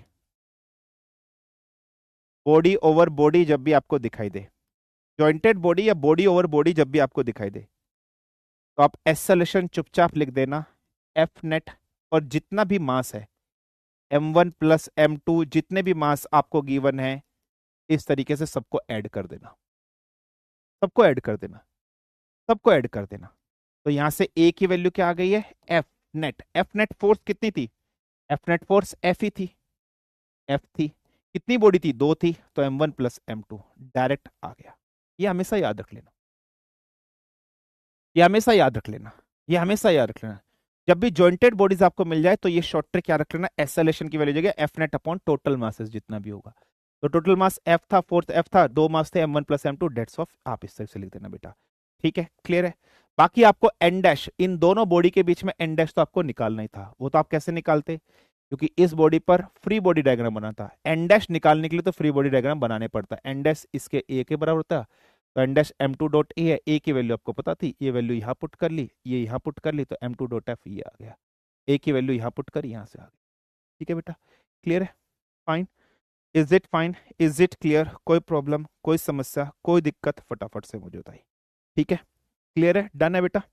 ठीक है, चलिए एक क्वेश्चन आपको दे रहा हूँ होमवर्क के लिए। अभी क्लास खत्म नहीं होगी, 9:15 क्लास खत्म होगी, 9:15 क्लास खत्म होगी। ये क्वेश्चन आप होमवर्क में ट्राई करोगे, तो this question will be done by you guys in homework. ठीक है बेटा? फॉर एग्जाम्पल, एक बॉक्स ऐसे, एक बॉक्स ऐसे, एक बॉक्स ऐसे, तीन बॉक्स आपके पास है। You have three box like that. 2 kg का ऑब्जेक्ट, 3 kg का ऑब्जेक्ट, 4 kg का ऑब्जेक्ट। तीन ऑब्जेक्ट है, 2 kg, 3 kg, 4 kg के ऑब्जेक्ट, इस तरीके से। ठीक है बेटा? क्लियर है? यहां से आपने एक फोर्स लगाई है 14, फॉर एग्जांपल 18 न्यूटन की फोर्स आपने ऐसे लगाई है। ये ऑब्जेक्ट में ए एक्सेलरेशन प्रोड्यूस होती है, यहां पर भी ए एक्सेलरेशन प्रोड्यूस होती है, यहां पर भी ए एक्सेलरेशन प्रोड्यूस होती है। तीन ऑब्जेक्ट इस तरीके से। तो कह रहा है find a of all the box and N between 4 kg and 3 kg। कह रहा है find a of all the boxes and N between 3 kg and 4 kg object. ठीक है? And N between 3 kg and 4 kg object. Find a of all the boxes and N between 3 kg and 4 kg box. तो फटाफट से बताइए what should B. अच्छा, अगर मैं आपसे बोलूं ए की वैल्यू कितनी होगी? ठीक है, ए की वैल्यू कितनी होगी? पहला option 2 metre per second square, दूसरा option 3 metre per second square, तीसरा option 4 metre per second square, चौथा option 5 metre per second square. तो what should be the value of A? तो what should be the value of A? अगर मैं आपसे direct A पूछ लूं, what should be the value of A? अगर मैं बोलूं भाई मुझे ए बता दो डायरेक्टली, आपको बताता ए कभी भी निकालना हो तो F net divided by m1 plus m2 plus m3। 18, 4 + 2 + 3, 4 3 7 और 2 9, 18/9, इसका मतलब 2 मीटर पर सेकेंड स्क्वायर। तो आंसर कितना आ जाएगा? 2 metre per second square. 3 kg और 4 kg के ऑब्जेक्ट के बीच में एन आपको निकालना है। अब आपको क्या करना पड़ेगा, ठीक है बेटा। फॉर एग्जाम्पल 3 kg वाला ऑब्जेक्ट, इसके ऊपर एक फोर्स लगा रहा है एन, तो ये भी इसके ऊपर एक फोर्स लगाएगा एन। आप इन दोनों का फ्री बॉडी डायग्राम बनाइए, सेम वैसे ही सॉल्व करना है। इन दोनों का फ्री बॉडी डायग्राम बनाइए और फ्री बॉडी डायग्राम बनाकर आप सोल्व कर लोगे। यहां से वैल्यू कितनी आ जाएगी, एन की वैल्यू क्या आ जाएगी, 4.a, हाँ या ना। फाइनली देखो बहुत आसान है। ये जो एन की वैल्यू, इस ऑब्जेक्ट 3 kg वाला ऑब्जेक्ट 4 kg वाले ऑब्जेक्ट के ऊपर फोर्स लगा रहा होगा, आप एन की वैल्यू भी निकाल सकते हो, 2 मिनट में आ जाएगा कि 3 kg वाला ऑब्जेक्ट 4 kg के ऊपर लगा रहा होगा। भाई इन दोनों के बीच में अगर इसने इसके ऊपर एक फोर्स एन लगाई है तो इसने इसके ऊपर लगाई होगी एन।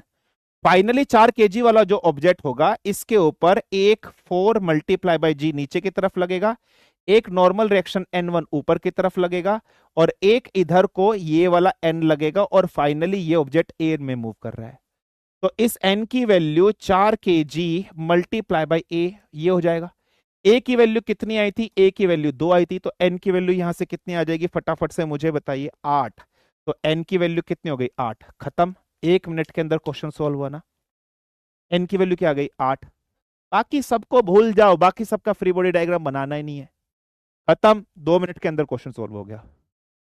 पहले वाला क्वेश्चन आपको टफ लग रहा था, पहले मैंने लॉन्ग मेथड बता दिया, अब देखो शॉर्ट ट्रिक मेथड बता दिया। 8 आंसर आ गया, नहीं आ गया, खत्म। 8 आंसर आया नहीं आया, 1 सेकंड के अंदर क्वेश्चन सॉल्व हुआ या नहीं हुआ, खत्म, बस। हुआ या नहीं हुआ, 1 सेकंड के अंदर क्वेश्चन, ठीक है बेटा, क्लियर। 1 सेकंड के अंदर क्वेश्चन सॉल्व हुआ या नहीं हुआ, is it fine, is it clear, got it, कोई प्रॉब्लम, कोई समस्या, कोई दिक्कत, फटाफट से मुझे बताइए, ठीक है।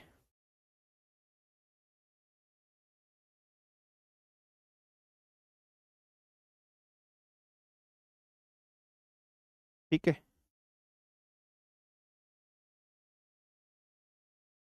चलिए डन। एक क्वेश्चन और देता हूं बेटा, चलो आओ, एक क्वेश्चन अपन और करते हैं, इस क्वेश्चन को करो। एक M1 का ऑब्जेक्ट है,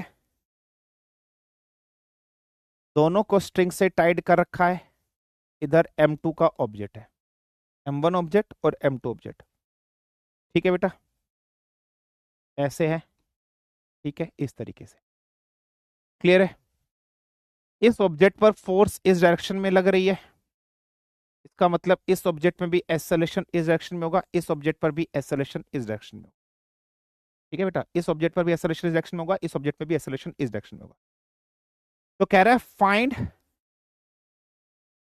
A and tension T in this string and tension T in this string। कह रहा है A और tension T in this string की वैल्यू बताइए कितनी होगी। याद रखना बेटा, मैंने आपको बताया जब भी कोई दो ऑब्जेक्ट या तो ओवरलैप एक दूसरे के ऊपर रखे हो, टच हो, या उनमें कोई भी धागा बांध के लगा रखा हो, acceleration F net upon total mass लगानी है, acceleration F net upon total mass लगानी है, ठीक है बेटा, वही करनी है। पहले इस टाइप के क्वेश्चन को मैं करा देता हूं, एक क्वेश्चन को, फिर आप लोग को एक होमवर्क की तरफ दूंगा, अभी कराऊंगा। इस ऑब्जेक्ट का फ्री बॉडी डायग्राम कितना होगा बेटा, m1.g नीचे की तरफ, m1.g नीचे की तरफ। इस ऑब्जेक्ट पर एक नॉर्मल रिएक्शन मान लीजिए बेटा, n इधर की तरफ। इस ऑब्जेक्ट पर आप खड़े, आपने एम्ब्रेला ओपन किया, टेंशन T इधर की तरफ। सेम रस्सी है बेटा, सेम रस्सी है, रस्सी अलग नहीं है, तो इधर भी टेंशन T इधर की तरफ। M2 ऑब्जेक्ट है, M2 ऑब्जेक्ट का M2.G नीचे की तरफ, इसका नॉर्मल रिएक्शन N1 मान लीजिए इधर की तरफ, ठीक है बेटा। इस ऑब्जेक्ट को जब आप इधर को चल रहे हो, ये सब कंडीशन एग्जिस्ट कर गई है या नहीं कर गई है, ये तो फोर्स है, ये रस्सी नहीं है, ये रस्सी नहीं है, ये फोर्स का डायरेक्शन है बेटा, ये रस्सी नहीं है, ये फोर्स का डायरेक्शन है, ये रस्सी नहीं, कभी इसको रस्सी समझ लो, ये फोर्स का डायरेक्शन है, ठीक है बेटा। अब इक्वेशन को सॉल्व करते हैं। M1 वाले ऑब्जेक्ट के लिए n की वैल्यू कितनी हो जाएगी बेटा, m1.g, n की वैल्यू m1.g हो जाएगी या नहीं हो जाएगी, है ना बेटा, फटाफट से मुझे बताइए, n की वैल्यू m.g हो जाएगी। अच्छा, इस ऑब्जेक्ट पर एक टेंशन T लग रही है, एक्सेलरेशन A लग रही है, हाँ जी सर। इस ऑब्जेक्ट पर टेंशन टी इधर को लग रही है, एक्सेलरेशन ए एक्सेलरेशन m1 मास वाले ऑब्जेक्ट पर एक फोर्स लगाएगा और फोर्स की वैल्यू क्या होगी, m डॉट ए। तो मुझे बताइए दूसरी क्वेश्चन, टी की वैल्यू m डॉट ए हो जाएगी या नहीं हो जाएगी? टी की वैल्यू m डॉट ए हो जाएगी या नहीं हो जाएगी? काम खत्म, टी निकालना था, m डॉट ए आ गया। अब इस वाले ऑब्जेक्ट पर आ जाइए, अब इस वाले ऑब्जेक्ट पर आ जाइए। इस वाले ऑब्जेक्ट पर ये m2 ऑब्जेक्ट है आपके पास, m2 ऑब्जेक्ट पर m2 डॉट जी नीचे की तरफ, n1 इधर की तरफ, इस ऑब्जेक्ट पर फोर्स इधर की तरफ, एक्सेलरेशन इस तरफ, और इस पर एक टेंशन T इधर की तरफ लग रही है। हाँ जी सर, इधर टेंशन, इस पे एक टेंशन T इधर, ये सारी फोर्स लग रही है। हाँ जी, तो मुझे बताइए यहां से n1 की वैल्यू m2 डॉट जी, कोई प्रॉब्लम कोई समस्या नहीं। ओवरऑल ऑब्जेक्ट इधर की तरफ फ्रिक्शन लेस है बेटा, ये फ्रिक्शन लेस है, कोई फ्रिक्शन नहीं है इसके बीच में, फ्रिक्शन लेस है, अभी फ्रिक्शन का केस नहीं है, फ्रिक्शन लेस है, फ्रिक्शन लेस है बेटा, फ्रिक्शन का कोई केस नहीं है इसमें, ठीक है, इसलिए फ्रिक्शन कंसीडर नहीं किया इसमें। ठीक है बेटा आर्यन, फ्रिक्शन नहीं है इसमें। ओवरऑल ऑब्जेक्ट इधर की तरफ जा रहा है, तो एफ और टी में कौन बड़ा होगा? ओवरऑल ऑब्जेक्ट इधर की तरफ जा रहा है, तो एफ और टी में कौन बड़ा होगा? कैपिटल एफ बड़ा होगा। तो इसका मतलब capital F minus capital T. Overall object इधर की तरफ जा रहा है, ये m2 मास ए एक्सेलरेशन इस ऑब्जेक्ट पे लगाएगा, तो यहां से m2 डॉट ए आएगा। हाँ जी सर, m2 डॉट ए आएगा। टी की वैल्यू क्या है, m डॉट ए, ये वाली वैल्यू यहां पुट करूंगा, तो यहां से f minus m dot a is equal to m2 dot a. यहां से इक्वेशन क्या आ जाएगी, f की वैल्यू m1a प्लस, ठीक है, m1a, ठीक है, प्लस m2a। यहां से क्या आ जाएगी बेटा, a की वैल्यू क्या आ जाएगी, f divided by m1 plus m2। ये फॉर्मूला तो देखा देखा सा लग रहा है, ये फॉर्मूला तो देखा देखा सा लग रहा है। मैंने कहा था ना, जब भी दो ऑब्जेक्ट, ठीक है, मैंने कहा था जब भी दो ऑब्जेक्ट टच्ड हो, ओवरलैप हो, किसी तरीके से रस्सी से बांधे हो, तो acceleration net force upon masses आ जाएगा। आपको टी निकालनी थी, टी की वैल्यू m1 डॉट ए आ जाएगा। क्लियर हुआ या नहीं हुआ? कोई प्रॉब्लम कोई समस्या कोई दिक्कत बताइए, कोई प्रॉब्लम कोई समस्या कोई दिक्कत फटाफट से मुझे बताइए।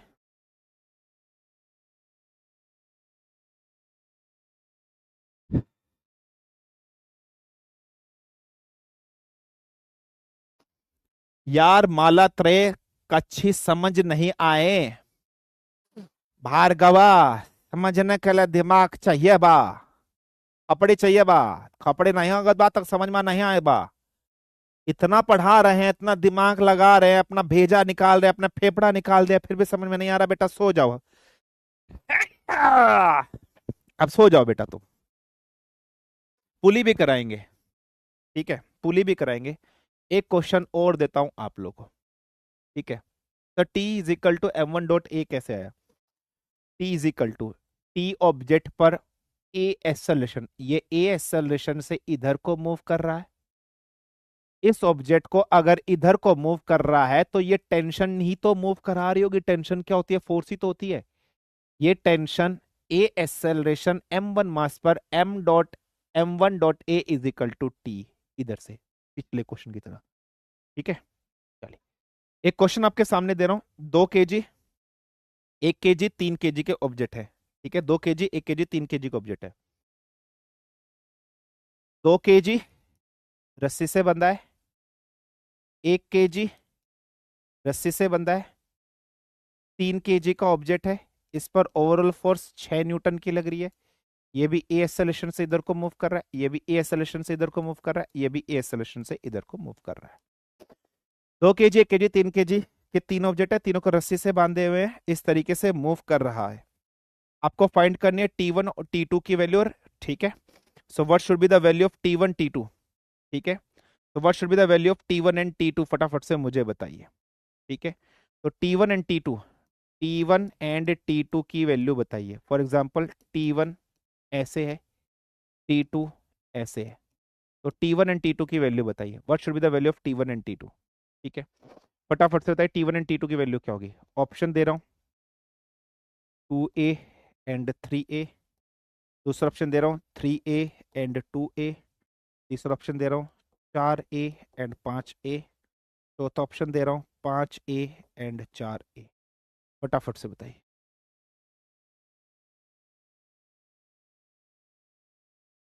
What should be the answer of this question? 2 kg 1 kg 3 kg का ऑब्जेक्ट है, फटाफट से बताइए what should be the answer of this question.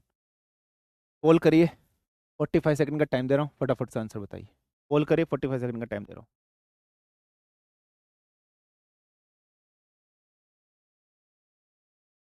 जरू जरू डू डू डू डू डी डो डो डो, मरना यहाँ,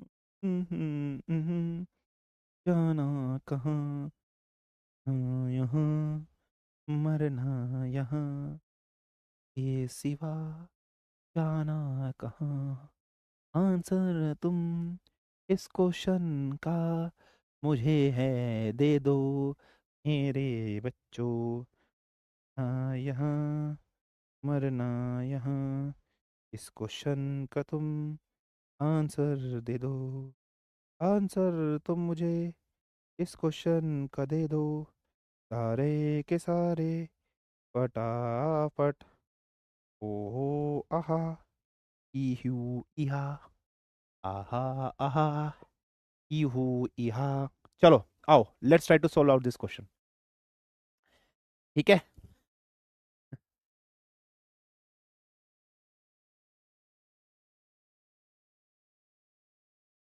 ठीक है। T1, भाई इस ऑब्जेक्ट पर T1 इधर लग रहा है, ए एक्सेलरेशन इस मास के ऑब्जेक्ट पर T1 की वैल्यू 2.a हो जाएगी। कोई प्रॉब्लम, कोई समस्या, कोई दिक्कत, काम खत्म। इस ऑब्जेक्ट का फ्री बॉडी डायग्राम, इधर की तरफ टेंशन T2 लग रही है, इधर की तरफ टेंशन T1 लग रही है, नीचे की तरफ 1.g लग रहा है, ऊपर की तरफ फॉर एग्जाम्पल N1 लग रहा है। हमें T2 निकालना है। ओवरऑल ऑब्जेक्ट ए एक्सेलरेशन से इधर की तरफ मूव कर रहा है, तो T1 और T2 में कौन बड़ा होगा? तो T1 और T2 में कौन बड़ा होगा? तो अगर ओवरऑल इधर मूव कर रहा है तो T2 will be greater than T1, तो आंसर क्या आ जाएगा? T2 minus T1। ये टेंशन, इस ऑब्जेक्ट का मास 1 kg है, ए एक्सेलरेशन 1 kg के मास पर लग रही है, तो यहां पर a मल्टीप्लाई बाय 1। T1 की वैल्यू 2a है, ये वैल्यू यहां पुट कर दीजिए, तो T2 की value a plus T1, T2 की value a plus 2a, T2 की वैल्यू 3a। कोई प्रॉब्लम, कोई समस्या, कोई दिक्कत? तो 2a और 3a कौन सा ऑप्शन में गिवन है? पहले ऑप्शन में गिवन है, काम खत्म। कौन सा ऑप्शन में गिवन है? पहले ऑप्शन में गिवन है, आंसर इज ऑप्शन ए। अब बेटे 80% बच्चों का सही आंसर है, इसका मतलब समझ में आ रहा है। अब बच्चों को समझ में आ रहा है, अब बच्चे उधेड़ देंगे क्वेश्चन को, अब बच्चे उधेड़ देंगे क्वेश्चन को। डन है मेरे लाल, मेरे मुन्नो, मेरे बच्चों, कोई प्रॉब्लम, कोई समस्या नहीं। चलिए अब हेडिंग डालिए, पूली सिस्टम। अब हेडिंग डालते हैं pulley system. Now let's try to understand, let's try to discuss pulley system. पहले पूली सिस्टम का कंसेप्ट पढ़ा दूंगा, फिर पूली सिस्टम के क्वेश्चन करा डालूंगा। एक पूली है इस तरीके से आपके पास, ठीक है बेटा, क्लियर है? एक पूली है इस तरीके से आपके पास, इस पूली में इधर की तरफ एक मास लगा है M1, सेम स्ट्रिंग है, एक मास लगा है M2, ठीक है, सेम स्ट्रिंग है, एक मास लगा है M2। गिवन है ये पुली एक्सेलरेशन ए से ऊपर की तरफ चल रही है, ये एक्सेलरेशन ने, मतलब M2 बड़ा है M1 से, मतलब M2 बड़ा है M1 से, यस और नो? मतलब M2 बड़ा है M1 से, तो आपसे कह रहा है एक्सेलरेशन ए की वैल्यू बताइए। तो आपसे कहता है फाइंड ए की वैल्यू बताइए कितनी होगी। पेपर में क्वेश्चन आपसे दे रहा है ए की वैल्यू बताइए कितनी होगी। What should be the value of A की वैल्यू कितनी होगी, ये क्वेश्चन में आपसे कहता है। ठीक है बेटा, जब भी ऐसे क्वेश्चन आपके सामने आए, जब भी ऐसे क्वेश्चन आपके सामने आए, तो इंडिविजुअल फ्री बॉडी डायग्राम आपने बनाना है। तो हम सबसे पहले free body diagram of M1 बना लेते हैं। हम सबसे पहले free body diagram of M1 बना लेते हैं। इस M1 इधर मान लीजिए ये M1 ऑब्जेक्ट है, इसके नीचे की तरफ M1.g नीचे की तरफ लगेगा, इस ऑब्जेक्ट पर टेंशन ऊपर की तरफ लगेगी, tension T, overall acceleration A ऊपर की तरफ। M1 का फ्री बॉडी डायग्राम ये, कोई प्रॉब्लम, कोई समस्या, कोई दिक्कत? ठीक है बेटा, M1 का फ्री बॉडी डायग्राम ये, कोई प्रॉब्लम, कोई समस्या, कोई दिक्कत? M1 का M1 डॉट जी इधर की तरफ, इस बॉडी पर टेंशन T इधर की तरफ लग रही है, एक्सेलरेशन A ऊपर की तरफ जा रहा है, M1 इधर जा रहा है। इसके लिए इक्वेशन क्या बनेगी? ओवरऑल ऑब्जेक्ट ऊपर की तरफ मूव कर रहा है, ओवरऑल ऑब्जेक्ट ए एक्सेलरेशन से ऊपर की तरफ मूव कर रहा है, तो टी और M1 डॉट जी में कौन बड़ा? Capital T. तो अपन क्या लिखेंगे? Capital T minus M1 dot ji is equal to M1 dot a. कोई प्रॉब्लम, कोई समस्या, कोई दिक्कत? अपन इसके लिए इक्वेशन ये लिख देंगे, ये फर्स्ट इक्वेशन, इसके लिए ये बन जाएगी कैपिटल टी माइनस से ए एक्सेलरेशन M1 ऑब्जेक्ट पर लग रही है, ये आ गया। कोई प्रॉब्लम, कोई समस्या, कोई दिक्कत? फटाफट से मुझे बताइए। नहीं सर। अब ड्रॉ करते हैं free body diagram of M2 object. M2 object का फ्री बॉडी डायग्राम, ये M2 ऑब्जेक्ट है, इसका M2 डॉट जी नीचे की तरफ, इस बॉडी पर टेंशन T ऊपर की तरफ लगेगी, यस और नो? ओवरऑल एक्सेलरेशन नीचे की तरफ, यस और नो? Yes sir. ठीक है बेटा, अब मुझे बताइए, ओवरऑल ऑब्जेक्ट डाउनवर्ड मूव कर रहा है, ओवरऑल ऑब्जेक्ट डाउनवर्ड मूव कर रहा है, तो कैपिटल टी और M2G में कौन बड़ा? M2G बड़ा। तो इक्वेशन क्या बन जाएगी? M2G minus capital T is equal to, ये मास इस पर, तो M2 डॉट ए। कोई प्रॉब्लम, कोई समस्या? नहीं सर। ये इक्वेशन कौन सी? Second equation. ये इक्वेशन कौन सी? Second equation. अब आप क्या कर लीजिए, यहां पहली इक्वेशन और सेकेंड इक्वेशन को ऐड कर लीजिए, तो ऐड 1 एंड 2। ठीक है, तो यहां क्या था? T minus M1G is equal to M1, ठीक है, M1A। और यहां पर क्या था बेटा? तो यहां था M2G minus of T is equal to M2 dot a. दोनों को ऐड करना है, तो ये T से T कैंसिल, ठीक है, तो यहां से क्या आ गया? M2G minus M1G is equal to M1A plus M2 dot a. कोई प्रॉब्लम? नहीं सर। यहां से A की वैल्यू क्या हो जाएगी? A की वैल्यू आ जाएगी M2G। तो आप क्या कर लीजिए, G को कॉमन निकाल लीजिए, M2 minus M1 upon M1 plus M2। Yes और नो? फटाफट से बताइए, क्लियर हुआ या नहीं हुआ?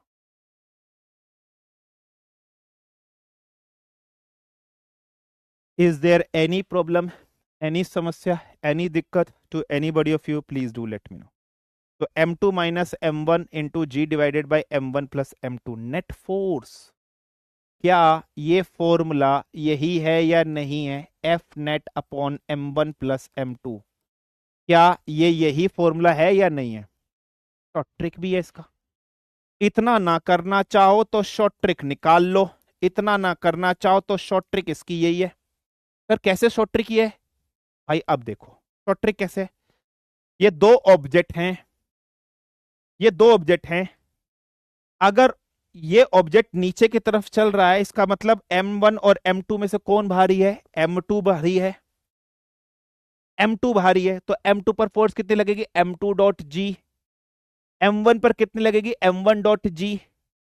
ये भारी है, ये ओवरऑल नीचे की तरफ चल रहा है, ये ऊपर की तरफ चल रहा है, नेट फोर्स कितनी हो जाएगी? M2G minus M1G divided by total mass M1 plus M2 divided by total mass M1 plus M2। ठीक है, तो देखो यही तो फॉर्मूला था। तुम्हें इतना सारा ना कर कर तुम डायरेक्ट इसका इस्तेमाल कर लेते, थोड़ा सा खोपड़ी लगा के M2G minus M1G divided by M1 plus M2। Yes और नो? यस और नो? ठीक है। कौन कह रहा है एंड करो यार? क्लास 15 मिनट लेट स्टार्ट हुई थी ना, क्लास 15 मिनट लेट स्टार्ट हुई थी ना, जिसको जाना वो दफा हो जाए। Please don't make unnecessary comment here, please and कर दो यार, मैं तुम्हारा यार नहीं हूं, आई एम योर टीचर। कल को जब एकेडमी में जाओगे वहां ये बोलोगे मुझे सुसु लगी है, मुझे पोटी लगी है, मेरे को जाने दो, रपटे पाड़े जाएंगे वहां पर। गर्लफ्रेंड से मिलने जाना है, एकेडमी का रूल है, एकेडमी में जा रहे वहां सुसु पोटी नहीं करोगे। पढ़ लो इधर चुपचाप। 15 मिनट लेट हुई थी ना क्लास।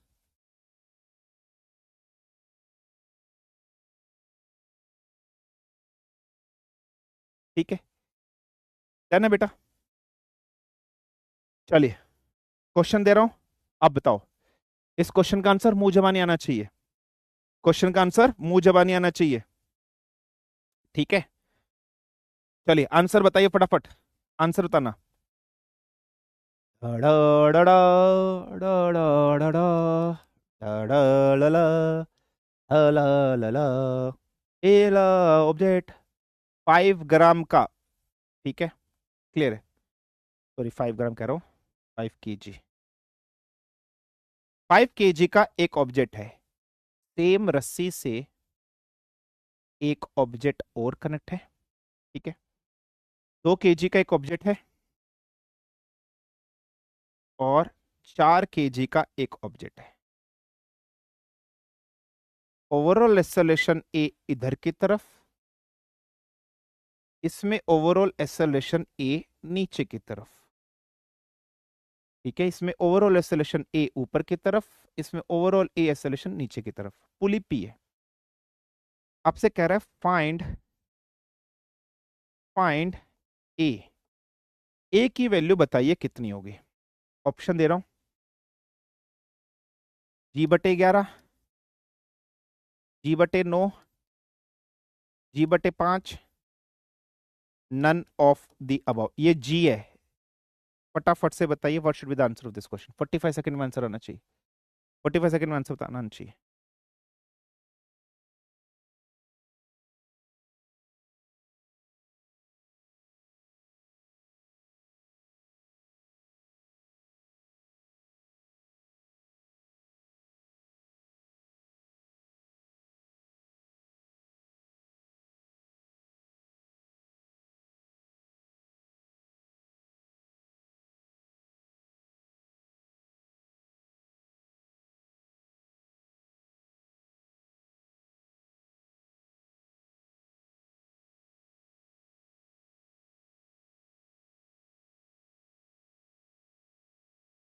फाइनली ऑब्जेक्ट नीचे की तरफ चल रहा है, फाइनली ऑब्जेक्ट नीचे की तरफ चल रहा है।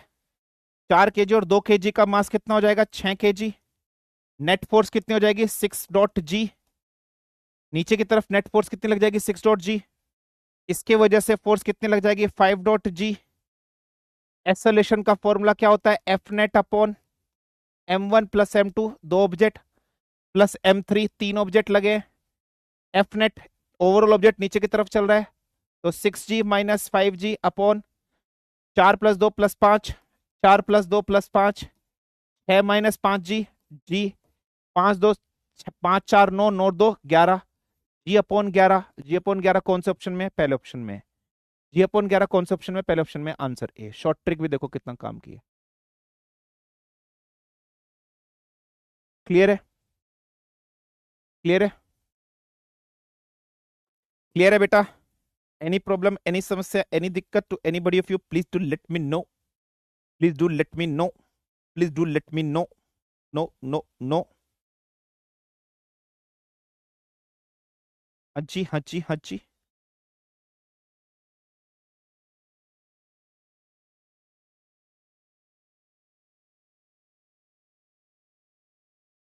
ठीक है,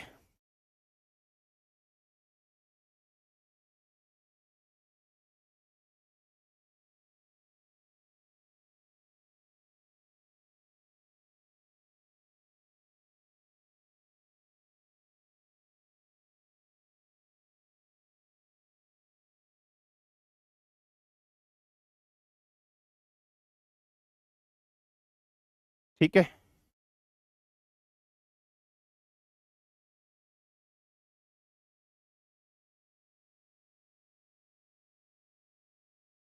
30 सेकंड में आंसर आना चाहिए।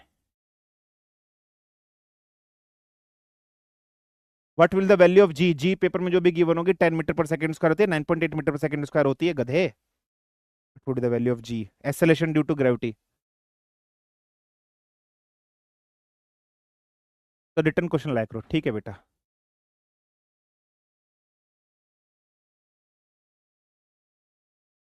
ठीक है बेटा, ठीक है अमित, ठीक है बेटा, नेक्स्ट टाइम से लाएंगे, नेक्स्ट टाइम से लाएंगे बेटा, पक्का लाएंगे।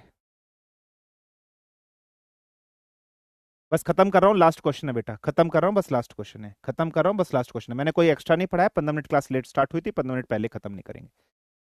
Overall F net, sorry, acceleration F net upon m1 plus m2 F net कितना हो जाएगा, 3.g माइनस जी अपॉन 3+1, तो 2g/4, तो g/2, g/2 option D, g/2 option D. कोई प्रॉब्लम, कोई समस्या, कोई दिक्कत? g/2 ऑप्शन डी बेटा, g/2 ऑप्शन डी।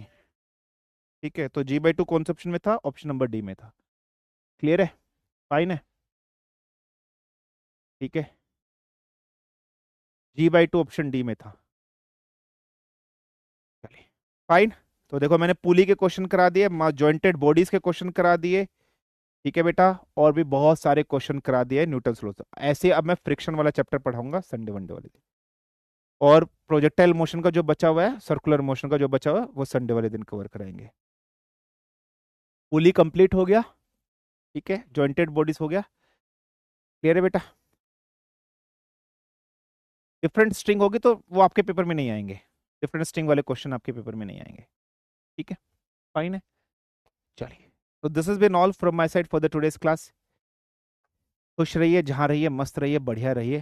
ठीक है, ओवरऑल लीडर बोर्ड दिखा दीजिए सर एक बार। ओवरऑल लीडर बोर्ड ये रहा। आदित्य पाल सिंह, कविता, विठल, अमित, प्रतीक, वेदांत, दीप यादव, प्रिंस कुमार, एलिजा और प्रिंस राज। बहुत बढ़िया। ठीक है, चलिए टाइम क्या होगा बता देंगे बेटा। ठीक है, चलिए टेक केयर, खुश रहिए, जहाँ रहिए, मस्त रहिए, जबरदस्त रहिए। All the best. This is been all from my side for the today's class. Thank you very much. जय हिंद, जय Bharat. Bye bye. Take care. Good night. हाँ, ऐसे ही क्वेश्चन आएंगे बेटा पुली के बस।